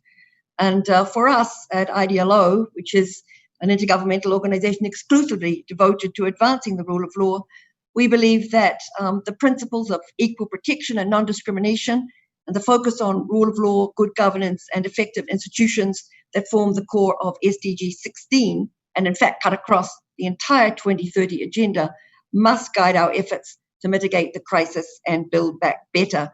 And I do like the concept of the ideal normal. We have rapidly adapted our work to contribute to the global response, working in all regions. We're helping partners strengthen their legal and policy frameworks to manage the crisis, particularly in areas relating to pandemic preparedness and response, strengthening food security, and promoting sustainable economic development. We're supporting countries to mitigate the impact of the crisis on justice systems and justice seekers, including women and girls. And particularly, we are looking to promote human rights protections and access to justice for most at-risk groups. We're looking at enabling institutions to combat corruption and deliver essential services, including through technological solutions, and reducing the pressure on justice systems through alternative dispute resolution mechanisms. We've also stepped up our advocacy for the critical need to invest in justice and the rule of law, which a number of speakers have noted. We are helping to mobilize multi-stakeholder coalitions to share experiences and to promote innovative policy solutions. And on that last point, I would like to invite all of you to the launch of our Crisis Governance Forum on Wednesday this week. It will bring together ministers, policymakers, and practitioners from around the world to share insights and good practices and to address the nexus between governance, crisis governance, and the rule of law. And you'll find that invitation on the IDLO website. So in conclusion, I'd just like to say that progress towards the rule of law, towards SDG 16 and the whole 2030 agenda is simply not just an aspiration, and I think we have really had that shown to us globally by this pandemic. It is the most effective way to inoculate our societies against a disruptive and unpredictable future. And at times like the present, it can mean the difference between life and death. IDLO looks forward to working with UNDP and with all of you to realize our shared ambitions to build a more peaceful, just, and inclusive world. Thank you very much. Thank you very much for that. And I would like to thank all of the speakers from the floor. I trust that the issues you've raised, all of which are important ones, will benefit from further discussion over the next 2 days. Colleagues, we're just at the verge of wrapping up this first session, and I would like to welcome back the UNDP Administrator, Mr. Achim Steiner, for him to first launch the virtual consultations for the future we want to see, reimagining rule of law, security, and human rights, and then for him to close the session. Before doing so, however, I'd just like to remind participants that after Achim's closing comments, we will take a brief break and hopefully restart at 9:15 New York time. If anyone is having any issues with any of the interface, please do let us know in the Q&A box, and we can work with you and send you information on how to access the next session. So in conclusion, Mr. Steiner, back over to you. Thank you, George. And let me begin by thanking all of you for this very fruitful discussion. In some ways, it never replaces being in a room together, but I'm always astonished at how productive and how focused these online alternative platforms have become. And in some ways, they also allow us to connect perhaps quicker and perhaps more frequently also. And I'll come back to that in a moment. But let me just emphasize also that this morning's discussion is extremely important, both from the fundamental focus of our discussion, but also in the context of COVID-19. And it gives me an opportunity to briefly say that UNDP very quickly in February and then March reprogrammed with countries, both those who contribute funding, but also those who are our program country partners, the priorities and resources for helping to respond to COVID-19. And after an initial rapid response, we just issued our COVID-19 offer, which is, interesting enough, reflecting much of what we have touched on this morning. It is based on the feedback and the priorities we have received from countries of where they would like UNDP to focus. And I'll just mention the headlines. It's 4 areas, and the first one clearly speaks centrally to what we have touched on here. It is governance and agency, within which the rule of law and human rights are a critical part. But it also goes to the core of the role of the state. We have seen very interesting aspects of the role of government and the state being discussed here in our session today. And I think we see both from the urgency that countries are expressing in how to rethink their role in the midst of the crisis, but also in looking forward. And perhaps the notion of building forward better is one that will guide us in due course. So governance and agency, one of the 4 main areas in which we are now focusing our COVID offer to countries. Secondly, social protection, which intersects with some of the topics we have covered here this morning, whether it is gender, women, children out of school, but also prisoners, marginalized groups, discrimination, to Jan Beagle's point, and that others have made. So clearly that whole social protection area, from the short-term response, standing up mitigation measures, cash transfer schemes, to the much more systemic challenge of the fact that many people don't have health system coverage, social safety nets don't cover. Thirdly, the green economy. It is interesting that out of a crisis where traditionally one would assume countries would say, well, let's go back to where we were first and then we'll think about it. Actually, the vast majority of countries are saying to us, no, we want to now explore opportunities for addressing also the sustainability challenge. And therefore, a critical part of what we're trying to provide right now is to, beyond the individual response areas of climate change or biodiversity or pollution, is to look at significant green economy, inclusive green economy opportunities. And fourthly, digital and the innovation and disruption, but also the opportunities that it provides. And Minister Haq, you spoke to it very eloquently just now. Bangladesh has been for us an inspiration. And in many ways, digital Bangladesh and digital UNDP are, I think, a brother and a sister moving along in tandem to explore the frontiers of what this means for not just development, but really also for the topic that was very much the focus here this morning. So it's my particular pleasure to launch today an opportunity in which hopefully we can drill deeper in a global consultation context on the contributions that were made and will still be made, and to provide an opportunity to connect, network, and share on the rule of law and human rights. We are crowdsourcing, so to speak, perspectives and analysis to inform how we can do better and to shape our priorities for the future, both short-term and in the medium and longer term. Therefore, I'm very pleased to launch online consultations on the future we want to see, reimagining the rule of law, security and human rights, and the inclusive social contract, on something that we have just launched, and George alluded to it already, called Spark Blue. Spark Blue is the new digital engagement platform of the Global Policy Network of UNDP. Everyone can register. It's not an intra-network, it is a global network. Participate, join the conversation, and ultimately be part of this global effort. You will be or should be receiving the email now. And the consultation will run until the 24th of July. And obviously we would want to hear from all of you.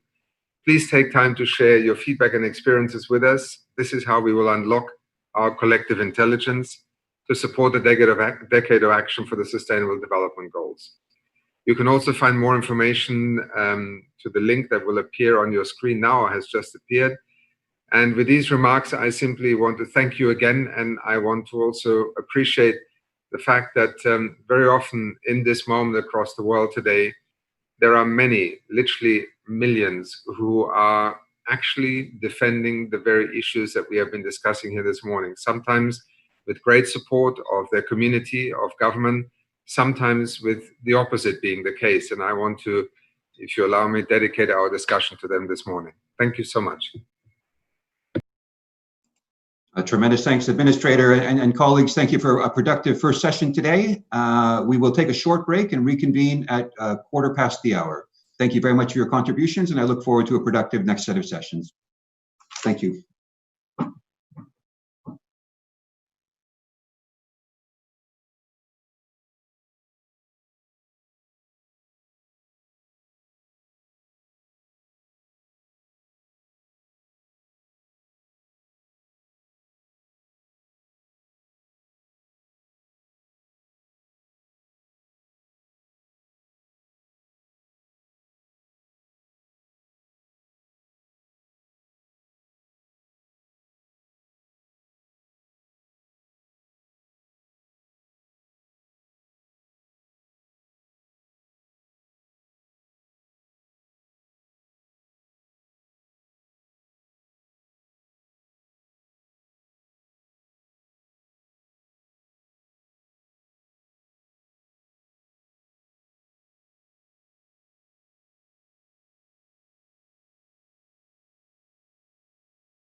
Hello, everyone. Good morning, good evening.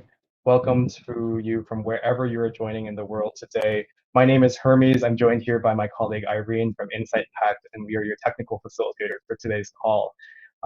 We're going to begin on time here in just a minute, and you are currently at session 2, Global Focal Point for the Rule of Law as part of the 2020 UNDP annual meeting, strengthening the rule of law and human rights for sustaining peace and fostering development.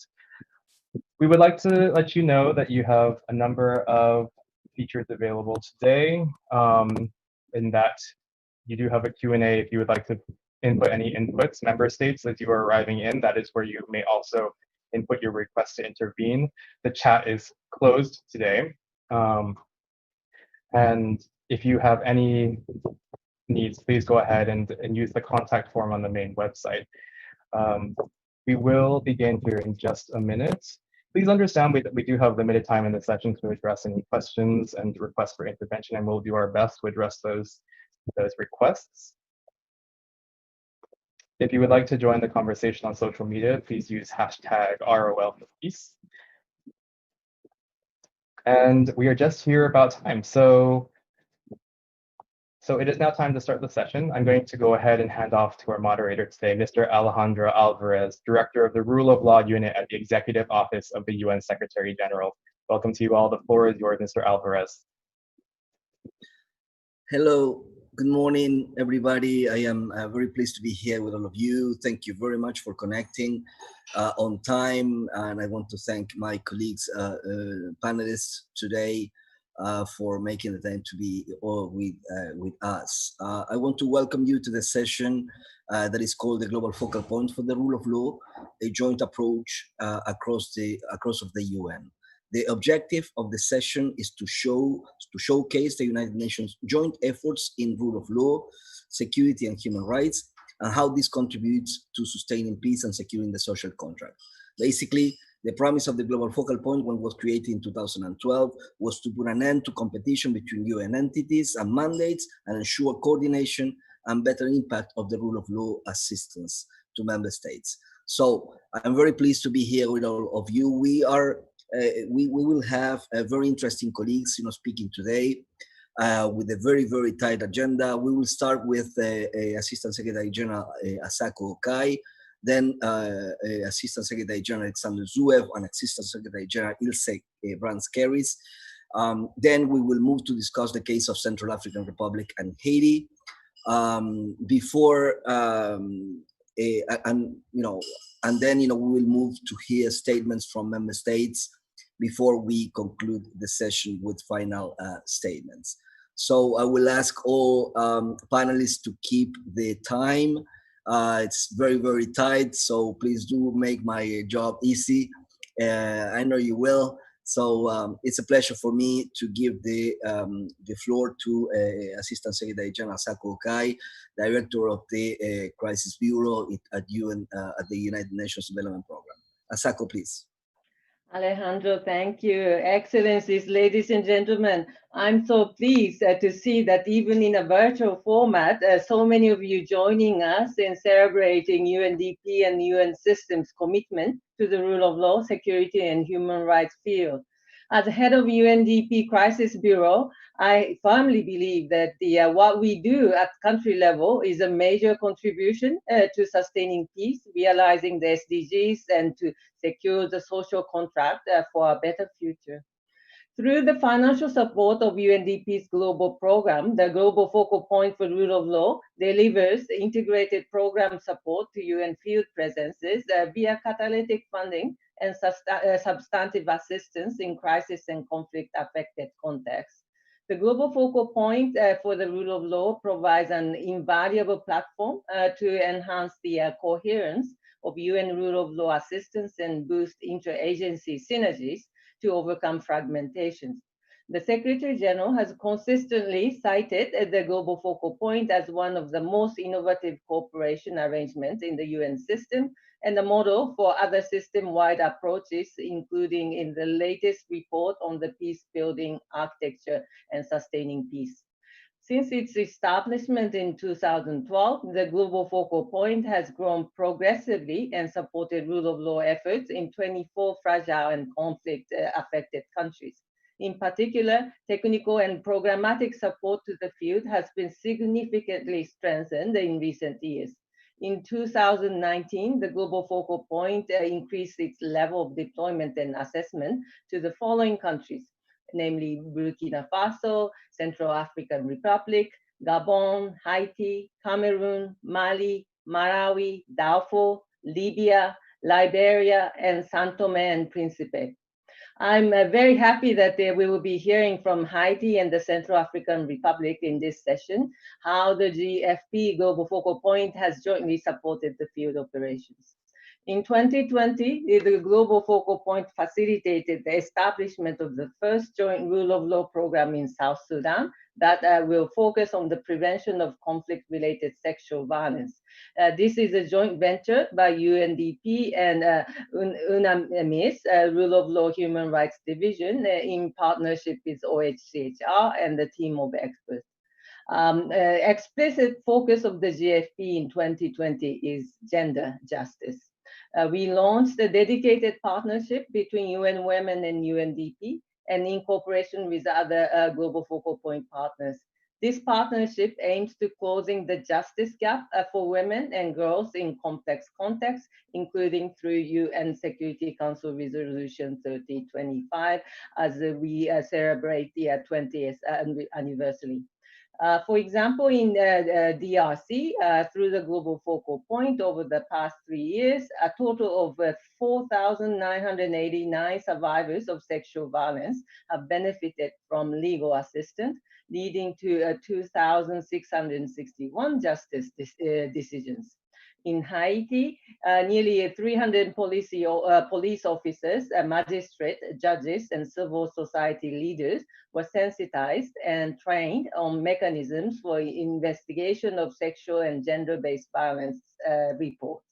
Since the pandemic outbreak, we have worked together as a system to ensure UN field presence received guidance on police planning, access to justice, and human rights.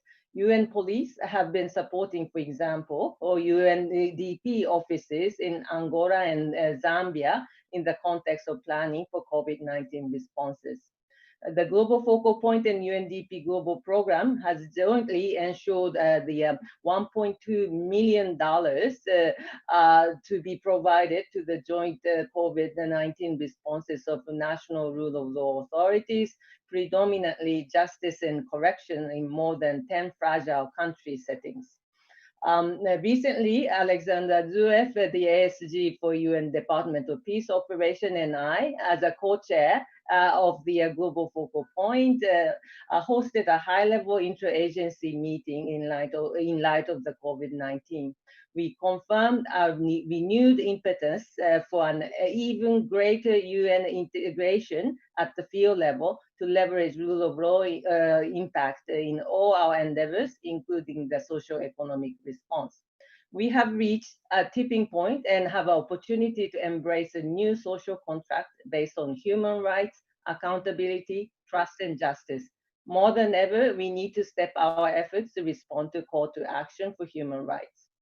This morning, we have launched the online consultation for the future we want to see, reimagining the rule of law, security, and human rights for social contract to shape UNDP's next phase of offer in this area. Look forward to your active participation throughout the annual UNDP's meeting and in the online consultation. Thank you very much. Over to you, Alejandro. Okay, thank you, Asako. Thank you very much for your words and for the reminder about the survey. So I will inform a little bit more, during the session. I would like to give the floor to Alexander Zuev, head of the Office of Rule of Law and Security Institutions at the Department of Peace Operations. Sasha? Thanks a lot, Alejandro, and distinguished ladies and gentlemen, member states and the UN partners. It's a great privilege for me to use this opportunity to thank all partners from the UN family, but also member states for their support and trust that you have demonstrated so far in the Global Focal Point for the Rule of Law arrangement. As my dear friend and co-chair Asako just mentioned, the UN Secretary General has established the Global Focal Points to promote a coherent and effective support to member states in the rule of law area. As you know, at headquarters, UNDP and DPO co-chair this arrangement. In the field, the most senior UN representatives, usually SRSGs or RCs in non-mission settings, are responsible for overseeing the United Nations rule of law strategies. The Global Focal Points aim to overcome fragmentation and to provide full coherence to the UN activities in this area. It provides an additional incentive for UN partners to pool expertise and resources toward a common, coherent, and results-focused objectives. And as our recent experience shows, the Global Focal Points has been more than the sum of its parts. Under the Global Focal Point umbrella, we have a number of very important arrangements which we implement in different mission and non-mission centers. And I have to remind that we implement through Global Focal Points a lot of programs and activities in all 7 peacekeeping operations with a rule of law mandate, as well as in a number of special political missions. The best examples is like in the Democratic Republic of Congo. Collaboration among MONUSCO, UNDP, and other partners have resulted in greater efficiency of military justice through mobile court hearings, investigations, and victim support, including on cases of sexual violence. Furthermore, the GFP model has bred UN entities collaboration on several other projects on fight against impunity and promoting victims' access to justice. In Somalia, joint programs have been implemented for the development of the federal police plan, the expansion of legal aid services, and greater capacity of the custodial corps to provide fair, humanitarian, and human rights compliant services. With peacekeeping transitions becoming a priority for the Security Council and the Secretary General, the Global Focal Points approach has been particularly valuable in Haiti, where GFP partners jointly supported the reconfiguration of the United Nations presence after minitude. In Darfur, the GFP's joint program model has been replicated in the state liaison functions, or SLFs, which bring together UNAMID, our mission, and 10 other UN entities to deliver on joint priorities, including in the rule of law area. Furthermore, as mentioned by my distinguished co-chair, Asaka Akai, rule of law institutions face added difficulties in terms of the COVID-19 pandemic. And still, GFP has been instrumental in delivering timely support in certain areas of critical needs. Definitely, prisons remain at higher risk for mass contamination, and PPE and other assistance has been provided in detention centers of SAR and Mali, while DRC, Haiti, Sudan, and South Sudan expect to receive soon very similar assistance. In Libya, UNSMIL and the UNDP country office supported remote court hearings to continue the review of pending cases and further decongest prisons.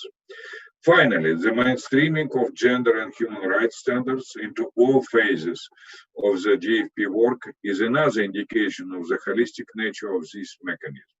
These and the synergies linkages with other platforms, such as an interagency working group on DDR or the interagency SSR task force, further enhance the sustainability of results achieved. Well, as the GFP continues to promote greater unity, coherence, and impact on the ground, I count on the continued political and financial support of member states towards this effective tool at our disposal, and further engagement of more of our UN partners from the UN family as a whole. Thank you for your attention.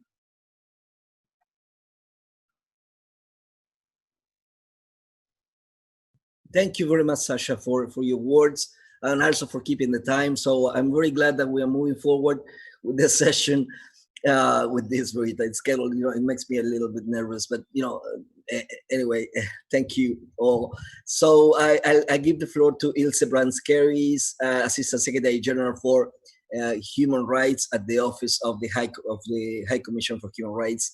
Ilse, please, the floor is yours. Thank you very much, Alejandro, and good morning, good afternoon, as it were, depending on where you are, Excellencies and dear colleagues and ladies and gentlemen. I'm also very pleased to join you, and I'd like to thank UNDP for the invitation to join in this session. I think it's a great reflection of all of us to see where we are at with this work and how to proceed forward. It's in particular, it will be interesting also, it's already been mentioned, but of course I look forward to the panelists on Central African Republic and Haiti.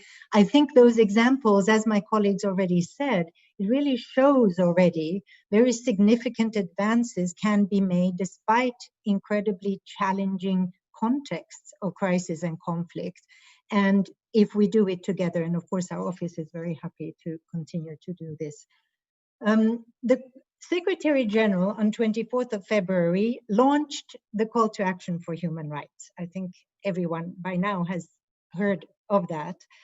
But it's originating in a concern that human rights are under assault and that the rule of law is being eroded, is the words used. So it presents also a unique opportunity to strengthen the human rights engagement, both within the UN system and also among member states. Unfortunately, we are exposed to an era of a pandemic, but this has of course reinforced only the need and the urgency to have this kind of call to action and also this kind of action together. It has shown also, we believe very strongly what we always have said, that all human rights are indivisible and interconnected. And this we clearly see in the way that the various rights are affected by both COVID itself and its impact and the responses, of course, that states have, as well as in the need to address the longer term structural issues. We have an excellent example of UN joint partnership in this, that we have under the call to action brought agencies together where all of us brought what our part of the expertise is to work together. We have followed up with a working group where 31 entities are participating. And this is way again to the momentum that we use to bring this kind of collaborative effort together that I think also is very much relevant to the global focal point work as we continue. It's of course an issue of the concrete impact and real change for people, a people-centered approach, a transformative approach, really using and building on past experiences of mainstreaming human rights, but making sure we take it on board across all of the pillars of UN work. We do see in particular that of the 7 different thematic areas that have been prioritized under the call to action, we also have times of crisis in particular focus that, which of course where the rule of law is particularly relevant, although I would argue it is indeed relevant across the board for the other areas as well. Here we do see that the linkage really of the rule of law and human rights becomes very obvious under this particular theme. We also would like to urge to take a look at the concept of rule of law in a broader way. It really has to do with the governance over all. Human rights cannot exist without rule of law, and I would argue rule of law would not exist without human rights. So the interconnectedness here also is very clear, and in order to work on prevention and on sustaining peace, it is really this package of human rights and rule of law that we need to address this. In this, the collaboration and coordination of the UN system is clearly critical, and this is where we have work that we have started that we need to continue. Just very quickly, the examples were mentioned. In my remaining seconds, I would like to draw attention exactly to the examples of Haiti that was already mentioned, under the leadership very effectively of the RCO and UNDP, how in response to COVID in prisons, how that was very effectively coordinated within the UN family and also together with the national authorities, and actually has led also with UNDP, OHCHR really focusing in on a strategy, an advocacy strategy on prisons. That is ongoing work that needs follow-up, of course, but a good example. My other example was also mentioned, but from a different perspective, which is the DRC, where our office, jointly with MONUSCO, UNDP, and Search for Common Ground, have been implementing a peace-building fund-funded project on peace, justice, reconciliation, and reconstruction in the Kasai region. And here the main focus has been, and the objective, to really improve trust and social relations between communities. This is effectively linked with the design and implementation of community reintegration efforts with a consultation process that really focuses on victims and engages with the communities to identify the needs and how to address those, including the issue of reparations. So here, my concluding sentence will be that I think these are exactly the examples of where the global focal point really works at the country level, and the value added that we have in our common agencies into working together and making sure that that translates into real action in the field that really has impact for people where they live. Thank you very much. Thank you very much, Ilse, for your words. I think that this is exactly what we are looking at, how the global focal point is making an impact, in the field. And talking about that, and you mentioned Haiti, we are going to discuss the case of prison administration in Haiti in just a few minutes. Before that, I would like to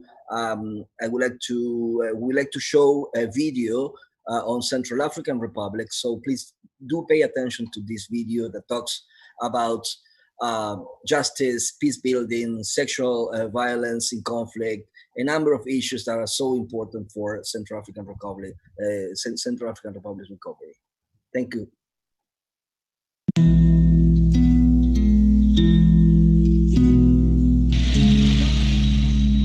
Bienvenue à Bangui, en République centrafricaine, un beau pays avec de grands défis et une très forte demande des populations en matière de justice et de sécurité. Avec la MINUSCA et d'autres entités des Nations Unies, le PNUD appuie la RCA pour la consolidation de l'état de droit et le redéploiement de l'autorité de l'État. Depuis des années, la République centrafricaine vit une situation désastreuse et catastrophique à cause des conflits armés qui ont pour conséquence les violations massives et répétées des droits de l'homme. Aujourd'hui, le défi des Centrafricains, c'est la lutte contre l'impunité, dans l'insécurité. C'est pour cette raison que nous avions aussi, entre autres, mis en place des juridictions pour juger, mais la commission Vérité, Réconciliation et Justice pour faciliter l'accès à la vérité, aussi permettre à la population d'avoir gain de cause, parce qu'on ne peut pas aller vers une réconciliation sans la justice, et aussi on ne peut pas construire une paix durable dans l'insécurité et l'impunité. Suite aux grandes crises que notre pays a connues, il y a eu de graves violations de droits internationaux humanitaires en Centrafrique. Et aujourd'hui, le gouvernement centrafricain a l'obligation de juger les auteurs, co-auteurs ou complices de toutes ces infractions pour éviter la récurrence. C'est ainsi que des sessions criminelles ont été organisées. Et à titre de rappel, pour la session qui vient de se dérouler en Centrafrique, au moins 5 criminels de guerre ont été condamnés à de lourdes peines. C'est pourquoi nous voulons ici faire ce travail de plaidoyer en faisant savoir que grâce à l'appui du PNUD, grâce à l'appui de la MINUSCA, la République centrafricaine s'est enfin dotée d'un document de politique sectorielle, qui est donc la feuille de route de la justice, qui va nous aider donc à avoir plutôt une justice de proximité. Nous sollicitons donc l'appui de tous les partenaires et de toute la communauté internationale pour que ce chantier aboutisse.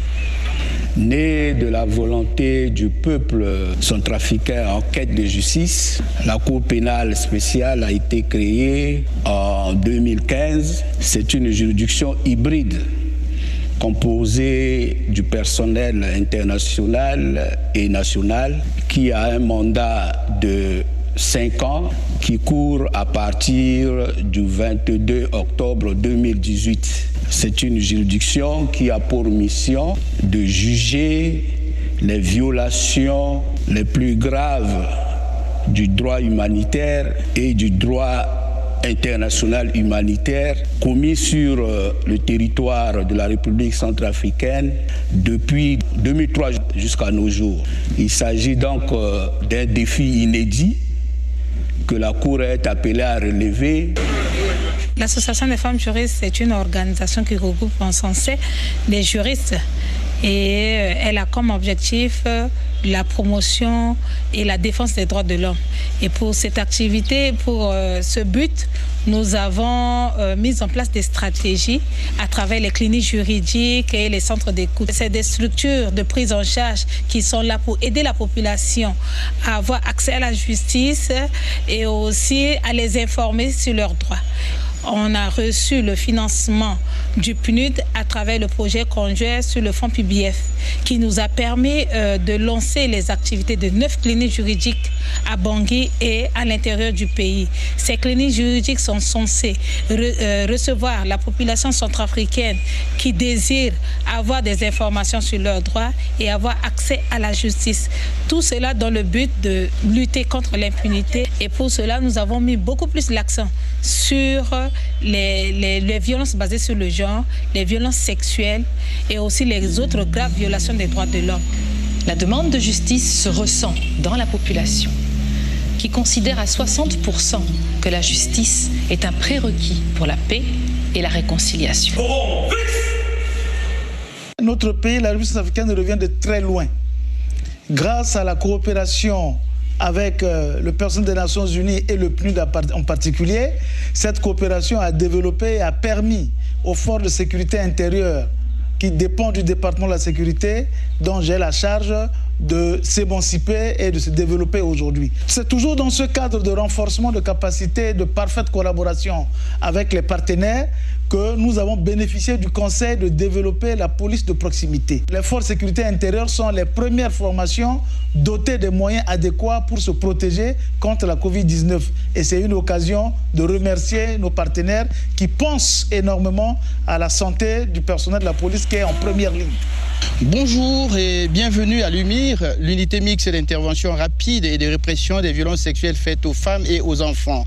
Elle est devenue opérationnelle depuis 2017. Elle est composée de gendarmes et policiers ainsi que des personnels civils, notamment les médecins et les avocats qui s'engagent à lutter contre l'impunité des violences sexuelles. Elle a enregistré plus de 7000 femmes victimes de violences sexuelles qui ont été enregistrées et ensuite les OPJ de l'UMIR ont déjà communiqué au parquet plus de 1000 procès-verbaux. D'abord, je voudrais vous souhaiter la bienvenue dans ce quartier de la maison centrale de Bangui qui porte le nom de Camp de Roux. Il s'agit d'un quartier pénitentiaire. C'est vraiment le fruit de l'effort que le gouvernement essaie de faire pour s'aligner sur les normes internationales en matière de détention des personnes privées de liberté par autorité de justice. Cette réhabilitation a été souhaitée comme un exemple de bonne pratique afin d'améliorer les conditions de vie des détenus, comme je l'ai dit tout à l'heure. Et c'est déjà en train d'être mis en œuvre dans d'autres établissements pénitentiaires à l'intérieur du pays. Le PNUD et ses partenaires accompagnent quotidiennement la RCA au travers d'actions concrètes dans le domaine de l'état de droit pour parvenir à une paix durable, espérée et réclamée par la population.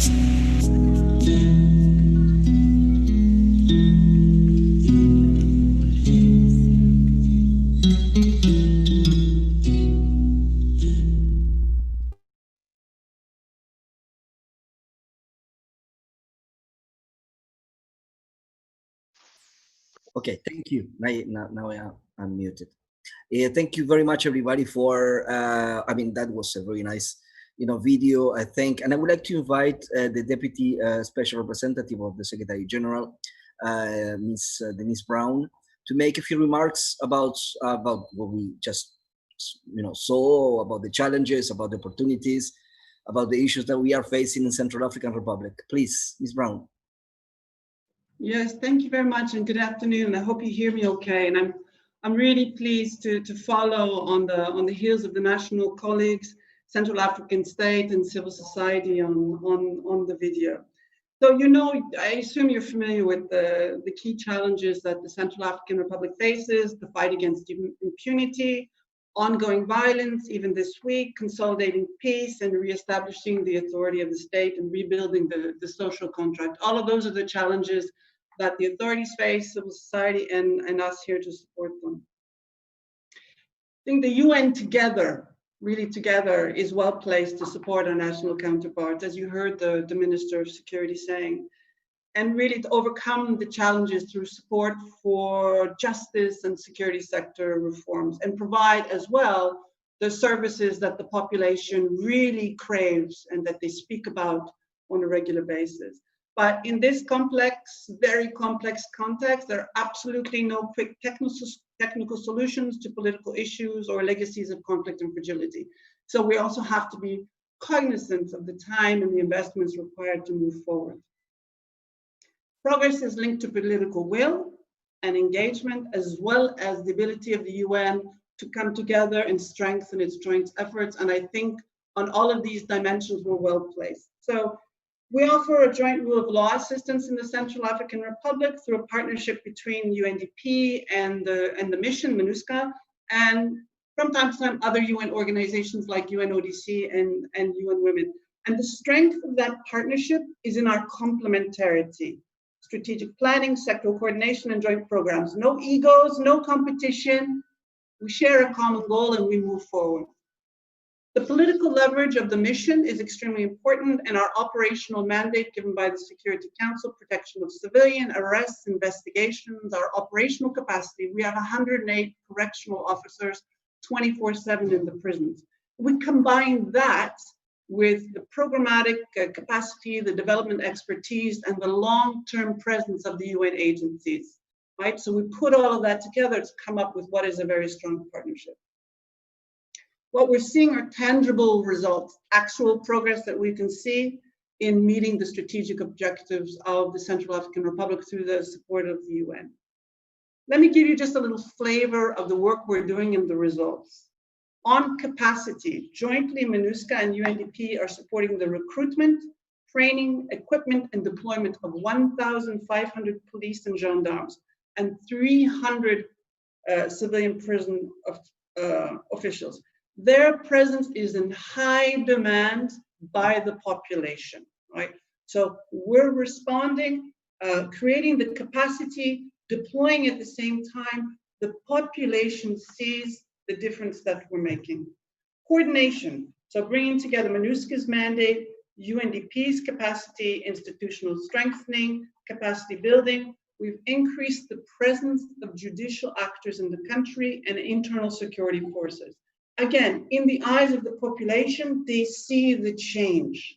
They see the criminal courts coming, taking their testimonies and taking it back to the courts. So in the eyes of the population, there's a system to turn to that has credibility. Operationally, the Special Criminal Court with the investigations, implementation of the justice sector policy, and community policing. All of these, they go together, the long term, the short term. And UNDP has really done an excellent job on working with legal aid, and 14,000 Central Africans have improved access to justice. Maybe a small drop in the bucket, but it's progress, and we need to celebrate progress here. Lastly, on the Special Criminal Court, we have 3 ongoing preliminary investigations, 7 cases under active investigation, with the first trials anticipated in 2021. Just a plea to the member states for the seconding of international magistrates. Without justice judges, there is no Special Criminal Court in the Central African Republic. We have external challenges, the ongoing violence on a day-to-day basis. We have a massive ongoing operation in the West because of insecurity. And the context is a serious challenge to redeploying the justice chain in active conflict areas. But the government is determined, and we're determined to help them. I really just want to thank all the actors, the partners, political, technical, and financial, for the support. We start to see a change in the dynamic in the Central African Republic. The population starts to believe that there is justice. They start to believe that they can trust in their internal security forces. And that there is half the battle. Just to finish very quickly, we have, of course, a new enemy in the Central African Republic, and one that's well known globally, and that's COVID. So I really want to thank everyone for this financial support. We're equipping the internal security forces, the judicial authorities, the prison personnel with personal protection equipment to protect everybody. We need to protect ourselves, we need to protect the population, and that additional financial support has really been extremely helpful. Thank you very much. Thank you very much, Denise, for these kind words, nice words about the work of the United Nations in Central African Republic, the challenges including COVID. I would like to now go to the case of Haiti, and I would like to invite Monsieur Louis Guéraud-Planchet, who's Chief of Staff, Prison Administration Directorate in Haiti. He will provide an overview of the challenges facing the correction sector in Haiti and the support that is being provided by the United Nations. And then Monsieur Bruno Le Marquis, the Deputy Special Representative of the United Nations Office, Integrated Office in Haiti, and Resident Coordinator. So please, Monsieur Planchet. Thank you, Mr. Alejandro. Good morning, all. It is a great pleasure for me today to participate in this all-important annual meeting of the UNDP, which is taking place in a particular context marked by the COVID-19 pandemic, which has currently affected the whole world, including my country, Haiti. Allow me first of all to thank the organizer of this August meeting, but more particularly Mrs. Osako Okai, who invited my institution to participate. Ladies and gentlemen, the institution I represent today, commonly known as the Directorate of the Administration of Prison, it's an old institution over 31 years old. It was actually established on 19 September 1989 by a presidential decree which sought to put an end to the inhuman practices of the military regime which unlawfully managed the prisons and frequently violated rights of prisoners. So to respect their rights, care was taken to govern the operation of this new institution exclusively on a solid legal basis, guided by professionalism and good prison practices. The DAP was accorded the noble missions of, I quote, executing judicial decisions of those deprived of liberty and a safe human environment, which with the aim to helping the offender to become a law-abiding citizen, end of quote. Several major structural and functional reforms were then undertaken at its early beginning with the aim of correcting the bad practices of this institution. At present time, the DAP constantly set itself new objectives in accordance with democratic principles in order to correct its past mistake and to adhere to the effective establishment of the rule of law in Haiti. Information now about staff facilities and inmates. As part of the Haitian National Police since 1997, the DAP with the same mandate has currently 18 operational detention centers, holding a total of 10,753 inmates, including 340 women, 114 boys and 6 girls, with an occupancy rate of 331%. Of those detainees, unfortunately, more than 75% are awaiting trial. Relationship now between staff and prison population. That comprised of 1,820 staff, consisting of 1,223 police officers, including 156 women, and also 597 civilian staff, of whom 290 women. This police force gives a ratio of 1 prison officer for 9 inmates. However, according to a needs analysis recently conducted by the DAP with the support of the UN, DAP will need about 1,500 additional staff to effectively perform its duty, taking into consideration, of course, of the growing prison population. Despite all the democratic efforts already achieved, Haitian prison system continue to suffer significant problems, including the provision of basic service delivery and especially inmates feeding and healthcare. We should also mention the lack of appropriate infrastructure, the prolonged pretrial detention, scarcity of resources to undertake basic prison reforms, mainly due to absence of financial autonomy of the DAP, as it does not have control over the execution of its own budget. Lack of sufficient means to support DAP to respond to adequately to the COVID-19 pandemic, to quote only those. What is the situation of the COVID-19 in prison? On March, when the Haitian government announced that the country has registered 1 case of the new coronavirus on its territory, the DAP authorities promptly developed a contingency plan and respond to all threat of the virus in prison. The plan was developed with the 2 major objectives, one for prevention and the other for mitigation of the pandemic by providing health services for taking care of infected inmates in the event that the virus ends up in prison. Unfortunately, on May 15, the DAP has been facing enormous challenges in the management of this medical crisis, because it has recorded its first 12 cases of contamination in its largest prison facility, which houses more than 3,600 prisoners. Currently, 121 detainees from 10 prison facilities have been infected with the virus. Of them, 7 have already recovered and 1 dead.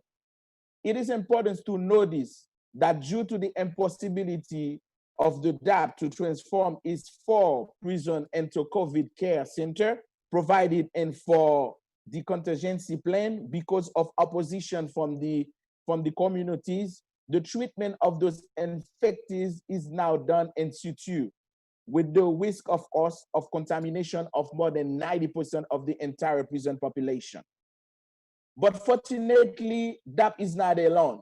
Because over more than 15 years, the UN globally and the other international and national stakeholders have supported it to advance its mandate and improve prison management system and detention conditions.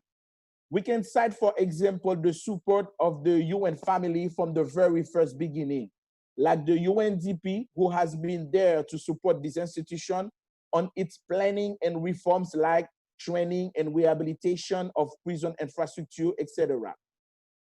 UNICEF on its side has helping the protection rights of juveniles and support of their primary needs. From 2004, since the inception of MINISTA, MINIJUS in 2017, and now BNU, DAP has received closer and tremendous support from the UN through its correction section that provides support in the implementation of the DAP strategic development plan and strengthening of its institutional capacity. I cannot forget the UN women who for past 3 years have worked closely with the DAP to promote a gender responsiveness prison management and the effective implementation of DAP's gender policy developed with the support of MINISTA and the latter. Further, we can cite the fruitful coalition currently on leadership of UNDP with the majority of UN country team, such as Ohio, UNICEF, and UN Women, and the technical and financial partner of the Rule of Law, which work closely with the DAP to manage the COVID-19 crisis in prison. The amazing synergy this cooperation has created prove the tremendous strength of the UN family when they work together as one. For all of this and much more, I want to take advantage of this platform to warmly thank the United Nations globally, but especially all its agencies that have for a long time supported the DAP for the commitment and the sustained interest they have shown in the development of the Asian prison system. Once again, thank you. For the audience, thank you for this opportunity offered to the DAP to share its achievements and concerns. She relies very much on your faithful support to face our future. Thank you for your attention. Thank you. Thank you very much, Monsieur Planchet, for this update. This is very interesting, and we are very glad to see the actions that are being taken to for the security of everybody involved. I would like to invite Deputy Special Representative of Secretary General Le Marquis and Resident Coordinator in Haiti for making some reflections about the case of Haiti. Bruno?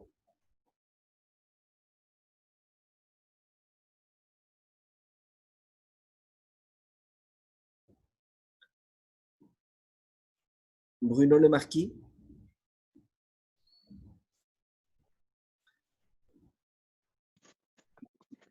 We can, okay. Bruno? We can hear you, or I can hear you.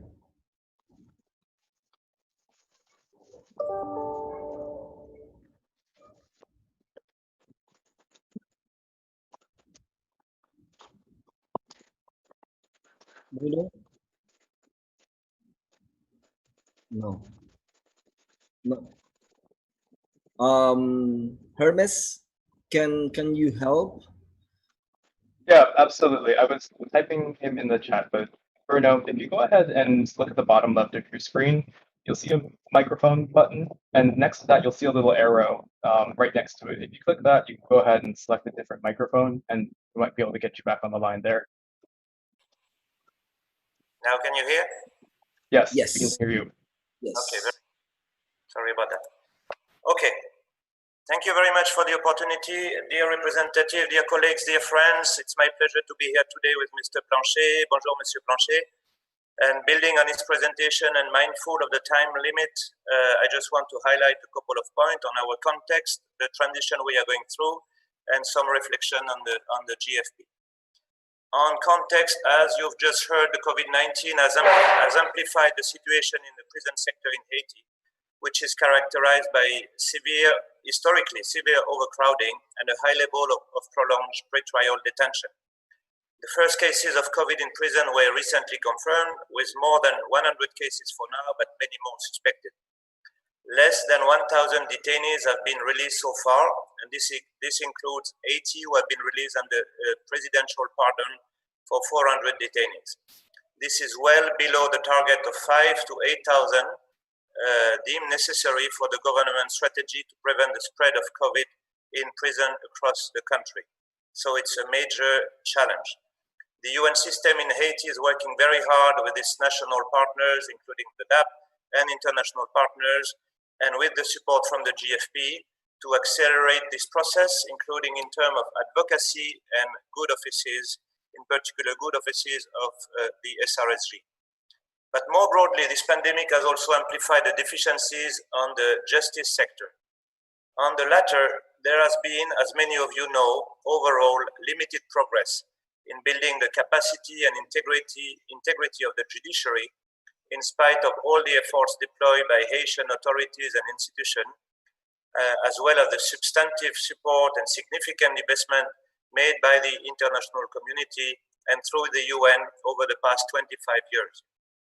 The functioning of the penal chain as a whole also requires continuous effort, in part because progress over the years has been unequal between the three legs of the chain: the institutional development and performance of the national police, progress on the correction side, and progress in the justice sector.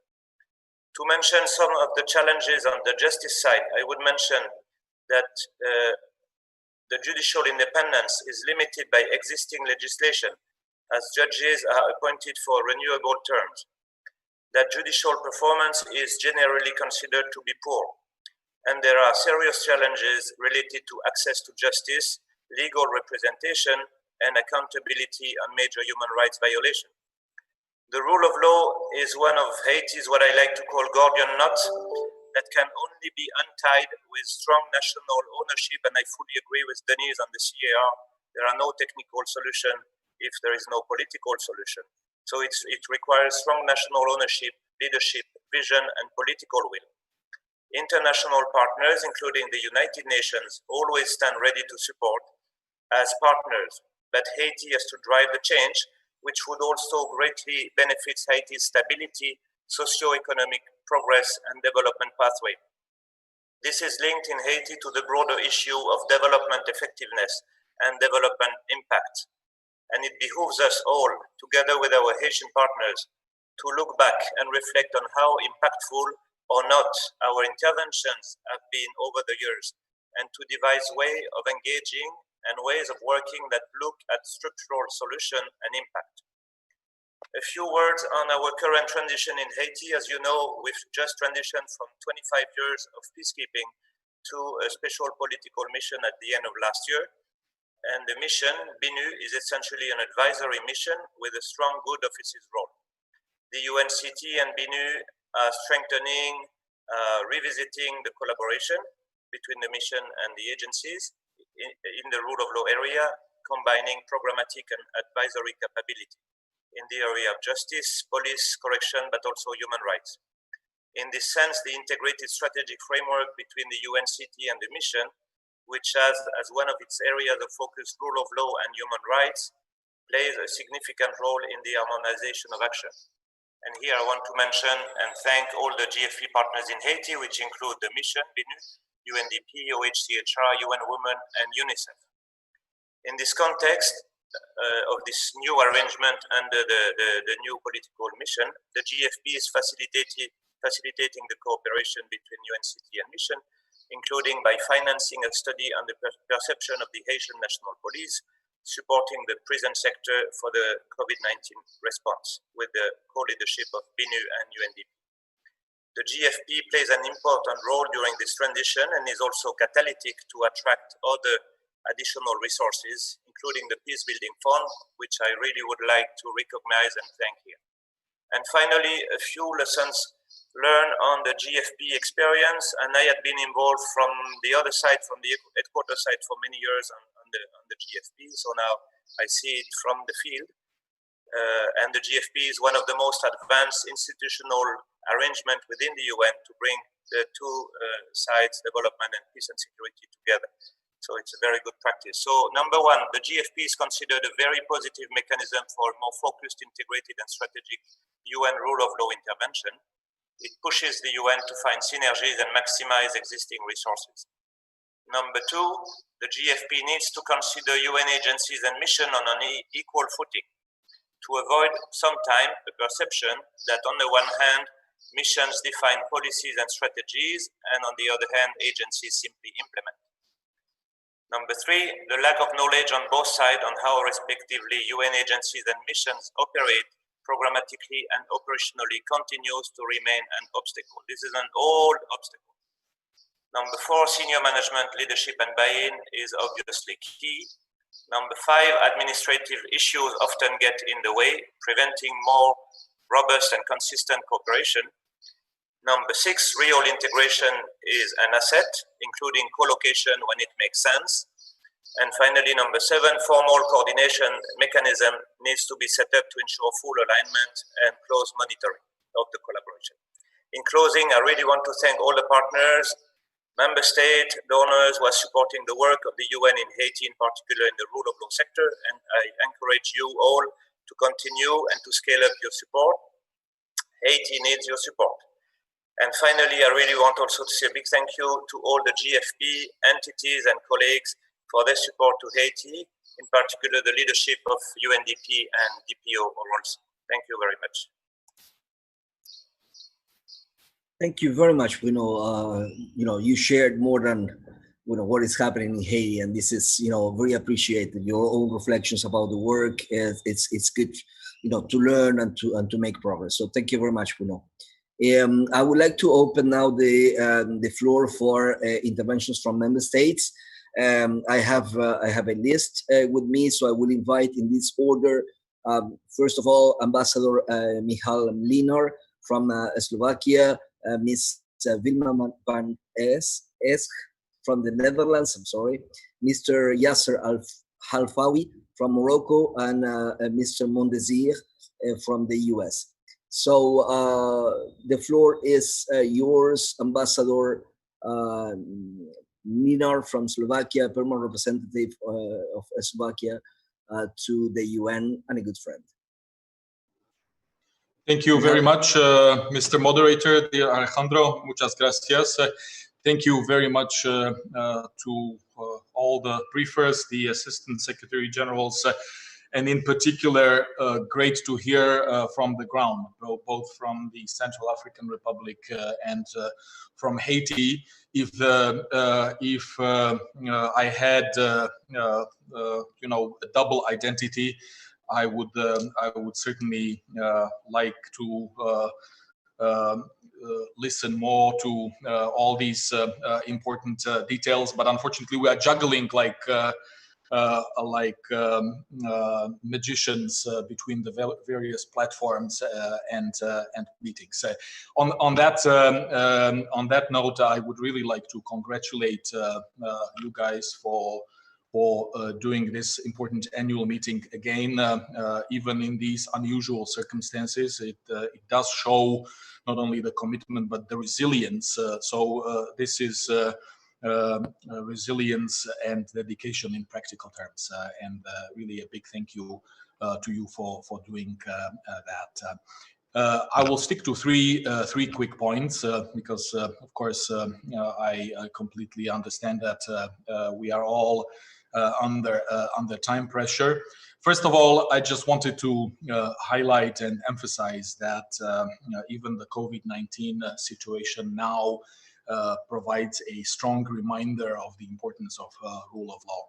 If we have always been committed and convinced of the importance of this agenda, I think the current situation even reinforces that point and teaches us, shows us that we have to redouble our efforts in this particular context. And of course, the linkages and the synergies between the rule of law agenda with peacekeeping, peace building, sustaining peace, and of course all this in the wider context of the 2030 agenda and SDG 16. It is great to hear the various aspects of the work by the Global Focal Point, and it was music to my ears what the deputy resident representative from CAR mentioned about no egos, and coordination works perfectly well. Of course, this is exactly what is needed.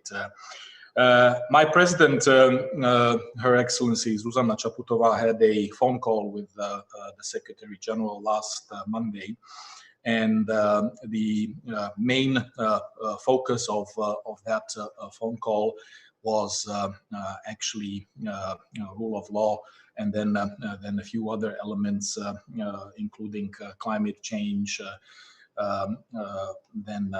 Violence, gender-based violence, and other related issues. And I'm mentioning that not that somehow I want to highlight the phone call itself, but the important attention that not only the Secretary General, but also on the highest political level, I think needs to be paid to the issue of the rule of law. And it does concern everybody, including countries like mine, members of the European Union, or if you will, a developed country, because challenges remain, and as I have already mentioned, the COVID-19 situation even further provides a reminder. So we certainly remain committed to this agenda and to contributing in its implementation in the wider UN context. In particular, of course, with UNDP, ORLC, and OHCHR. But it goes hand in hand with accountability, and that's my second point.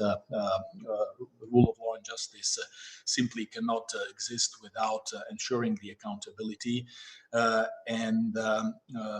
This is something that needs to be intrinsically weaved in into our everyday work, and taking into account at the same time the rights of the victims, establishing clear and simple procedure to obtain reparation for material and moral damages.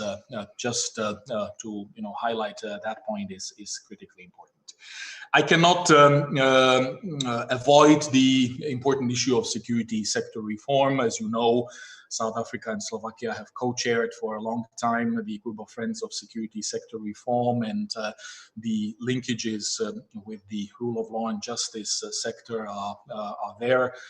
In both cases, in Haiti and Central African Republic, of course, security sector reform is at the heart of stabilization efforts. I will stay away from going into too many details, because we have a Group of Friends meeting actually later this week, so we will have an opportunity to address these issues in an in-depth manner with our good friends ASG Okay and ASG Zuyev. But what I wanted to highlight here is that despite great progress that we have achieved, including in the context of the Global Focal Point, SDG 16, and coordination efforts, we continue facing a gap between the normative and the operational dimensions of United Nations SSR support. Of course, we have Security Council Resolution 2151, But on top of all that, we need to make sure that it is but a natural part of all our efforts, also in the wider rule of law and justice context. And we very much remain committed to continuing working with you. Also, now that Slovakia is member of the Peace Building Commission for the first time. So I would leave it at that.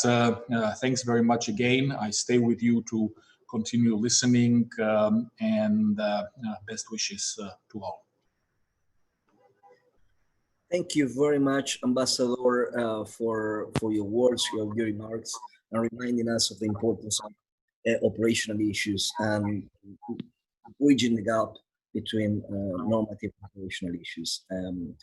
So I would like to invite now Ms. Vilma van Esch, Head of Division of Law and Peace Building of the Ministry of Foreign Affairs of the Netherlands, to take the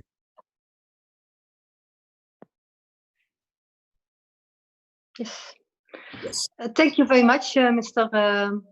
Alvarez, and thanks presenters for the good examples we just heard of the One UN approach.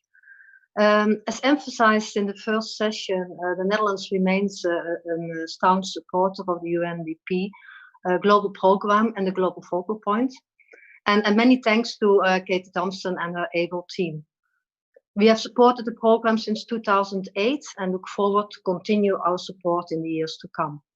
The program has significant overlap with our focus on people-centered justice.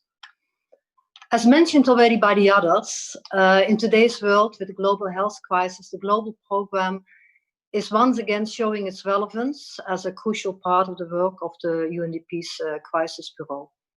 And in this respect, the discussions today and in the few days will hopefully feed into the strategic plan for the fourth phase and into the strategies as UNDP as a whole. The SDG agenda is of more importance than ever, as is the One UN approach and the work of the UN, multilateralism and international cooperation. We still urge more discussions on the ultimate impact of the UN's work on rule of law, including through the global focal point, and which is something that needs to be better understood. We are pleased to see the results-based framework included in the documents. This is an important tool in this learning process. We are also pleased to note the acceptance of a new indicator under SDG 16.3 under civil justice. We hope that UNDP can help us in securing better data on the justice needs, and especially such as the needs of women. The more we know the specifics of the justice needs, the better we are able to address them and the closer we can get in meeting our goal of closing the global justice gap, even in these challenging times.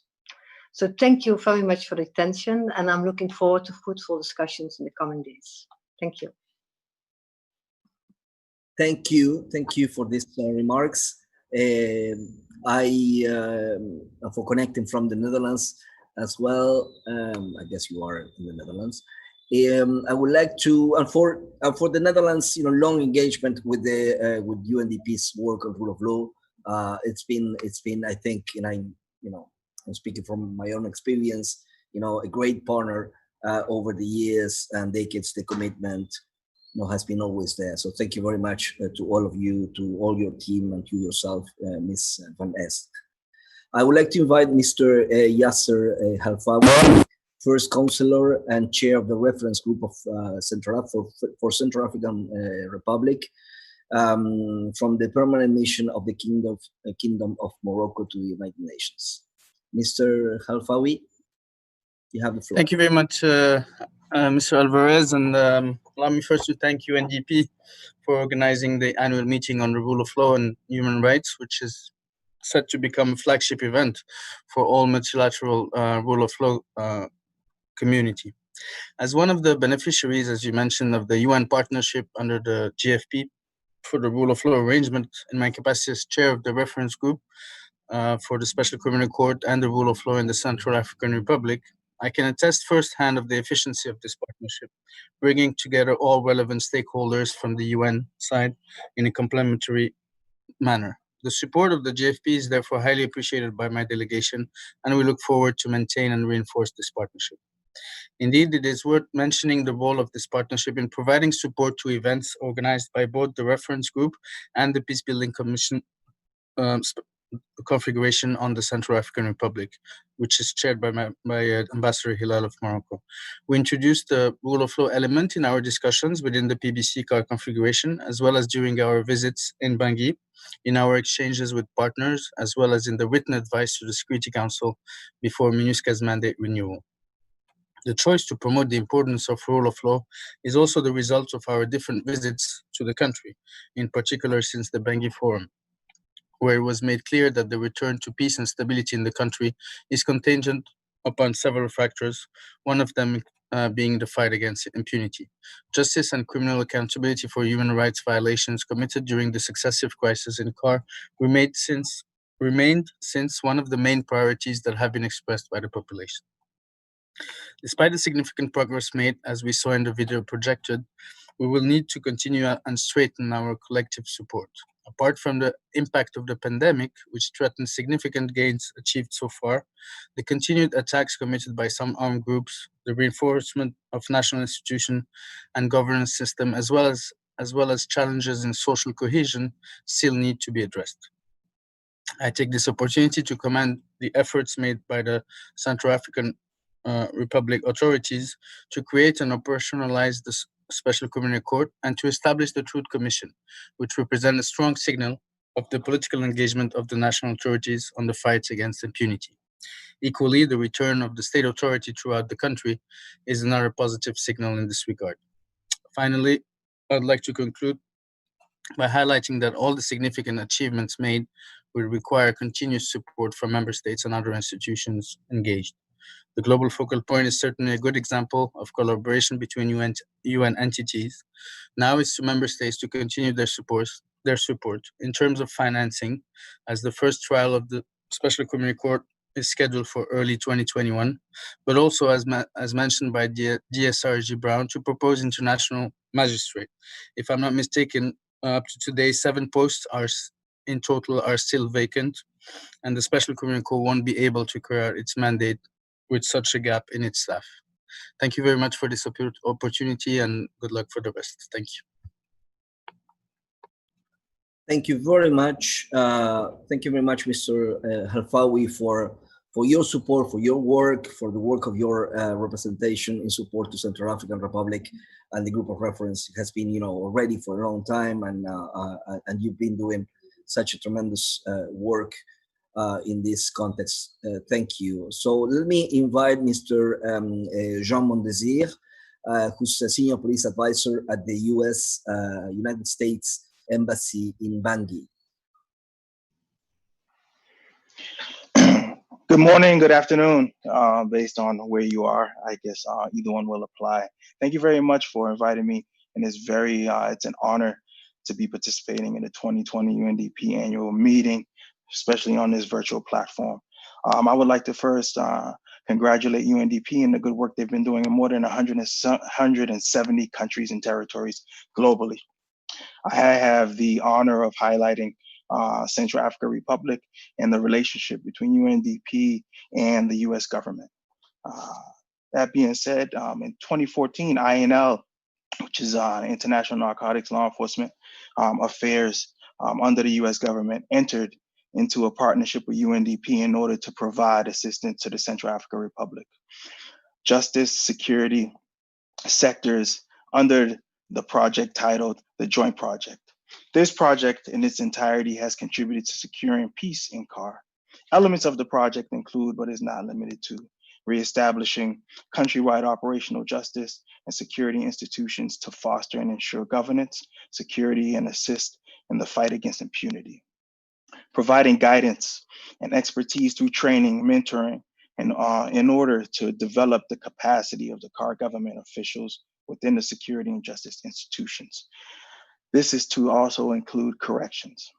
The development of these sectors assists in ensuring that every CAR citizen who is a victim of a crime will have access to fair and reliable judicial process. The improvement of these sectors also guarantee that the citizens of CAR could live in a peaceful and secure environment where the rule of law operates freely. In conclusion, I would like to give my appreciation for the collaboration between UNDP and the US government in securing a safe and democratic CAR. And we hope that UNDP continues to provide us with a transparent and effective platform that ensures the US government funding is properly distributed. We're looking forward to future collaborations. And again, we show our appreciation. Thank you. Thank you, Mr. Mondesir, and nice pictures in the background too, just to say. So I would like to invite my colleagues for final remarks, Miss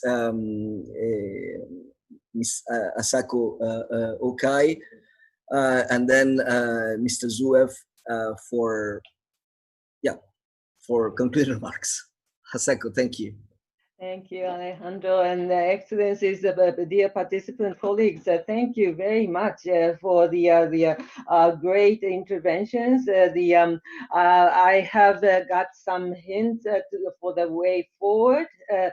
First of all, on the Central African Republic, I'm so glad to see the actual tangible differences making on the ground are now changing the perceptions of the population. It is the base of the social contract, and then whatever the bigger the challenges are, but making the differences one by one is critically important. And thank you, colleagues, for all the effort, and then also the support from the reference group, and also from the police side. Very much appreciated. Let's make this effort the bigger effort. At the same time, the impact, all of you cited the importance of impact.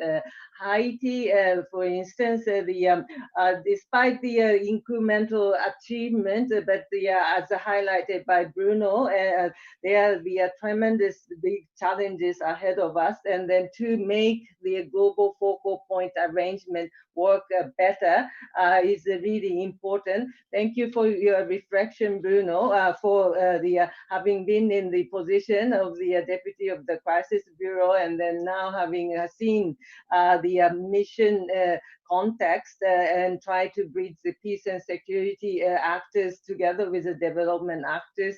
Your wise the reflection on lessons learned. Definitely, I would like to take forward and work toward that.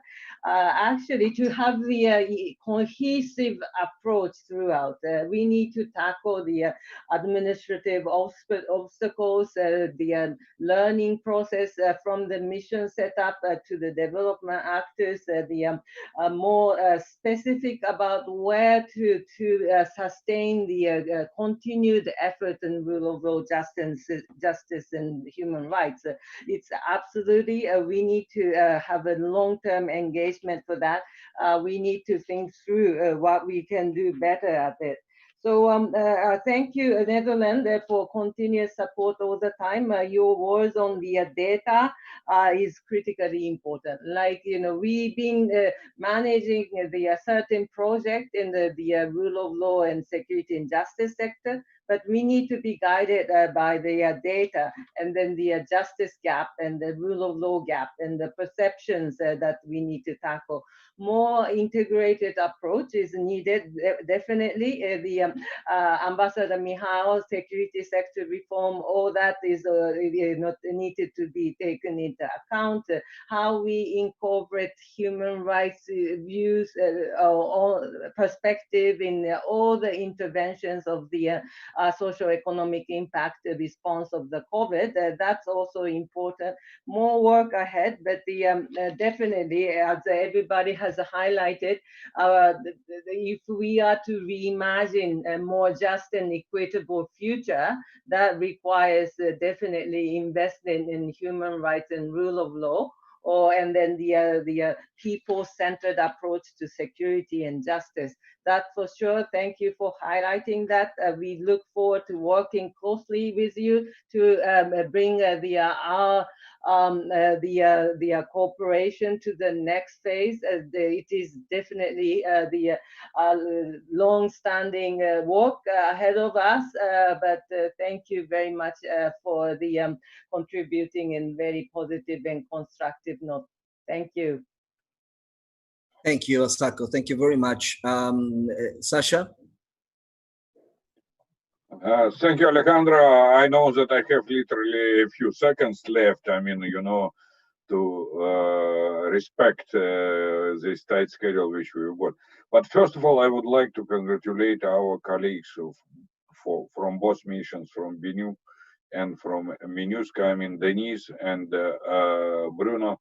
Definitely, there is a very good joint momentum of our work with mission and with all UN country team members, and obviously rule of law components from my office and UNDP crew team, and definitely I should give credit to Katie and her partners from my office who are working very hard. I mean, you know, but as I said in my introductory remarks, I'm very glad that we used two case studies from Central African Republic and BNU, but we have very interesting and innovative experiences in many other environments. I mean, you know, if we look at MINUSMA, if we look at MONUSCO, if we look at ANSOM in Somalia, I mean, you know, in many other places, and global focal points where I visited all of these missions, which I just mentioned to you, you know, I always witnessed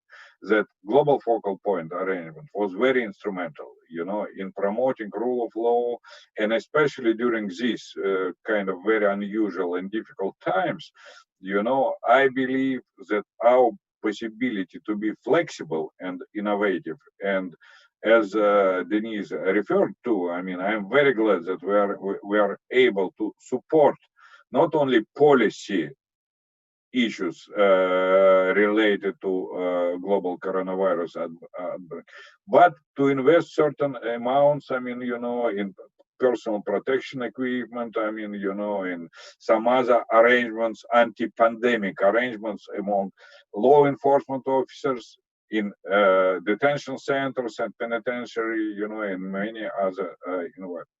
And definitely, I would like to thank, we collaborate very closely with the government of the United States, with the government of Slovakia, with the government of Morocco, which is very important troop and police contributing country. I'm not going, and definitely Dutch government is a very important partner of ours.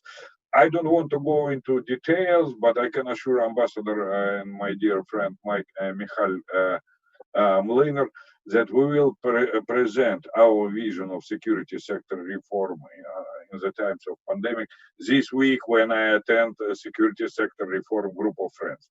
And my last thing, going to Alejandra, who excellently managed, you know, and this meeting, and he is not only a great moderator but a very good timekeeper. Thank you, everybody. Thank you very much, Sasha, and you and Asako for you know steering the global focal point, you know, over the years. That's a very appreciated by the system. I would like to invite Ilse for a final word before we close. Ilse, you. Thank you very much. Yes, and thank you again for this opportunity to participate. I think if we avoid a reductionist view of rule of law, sort of only encompassing law and order, but we really look at the principle of governance, the importance of having fair laws applied transparently and equally to everyone, then we also see really the link again of rule and law, governance, rule of law, and human rights. It is not only to address then have remedies after violations, but also to really address grievances before they escalate into a major human rights crisis. So in this sense, I think we can clearly say that rule of law is actually a tool for prevention and for sustaining peace.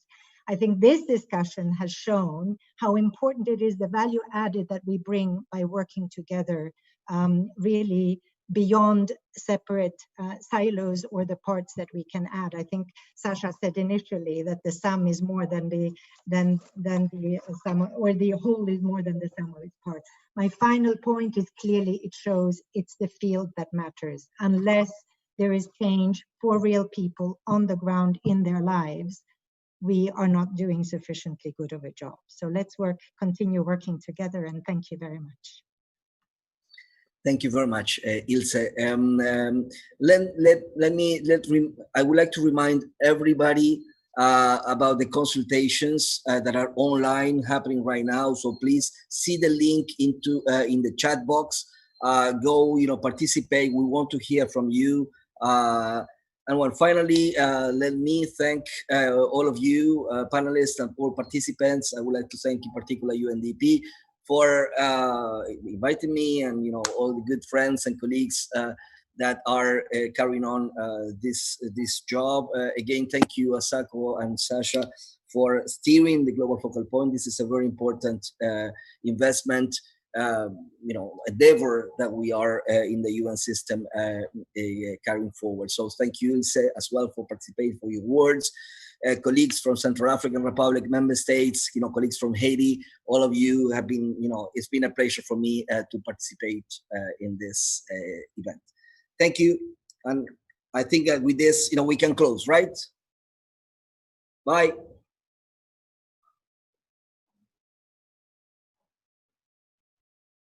Oof.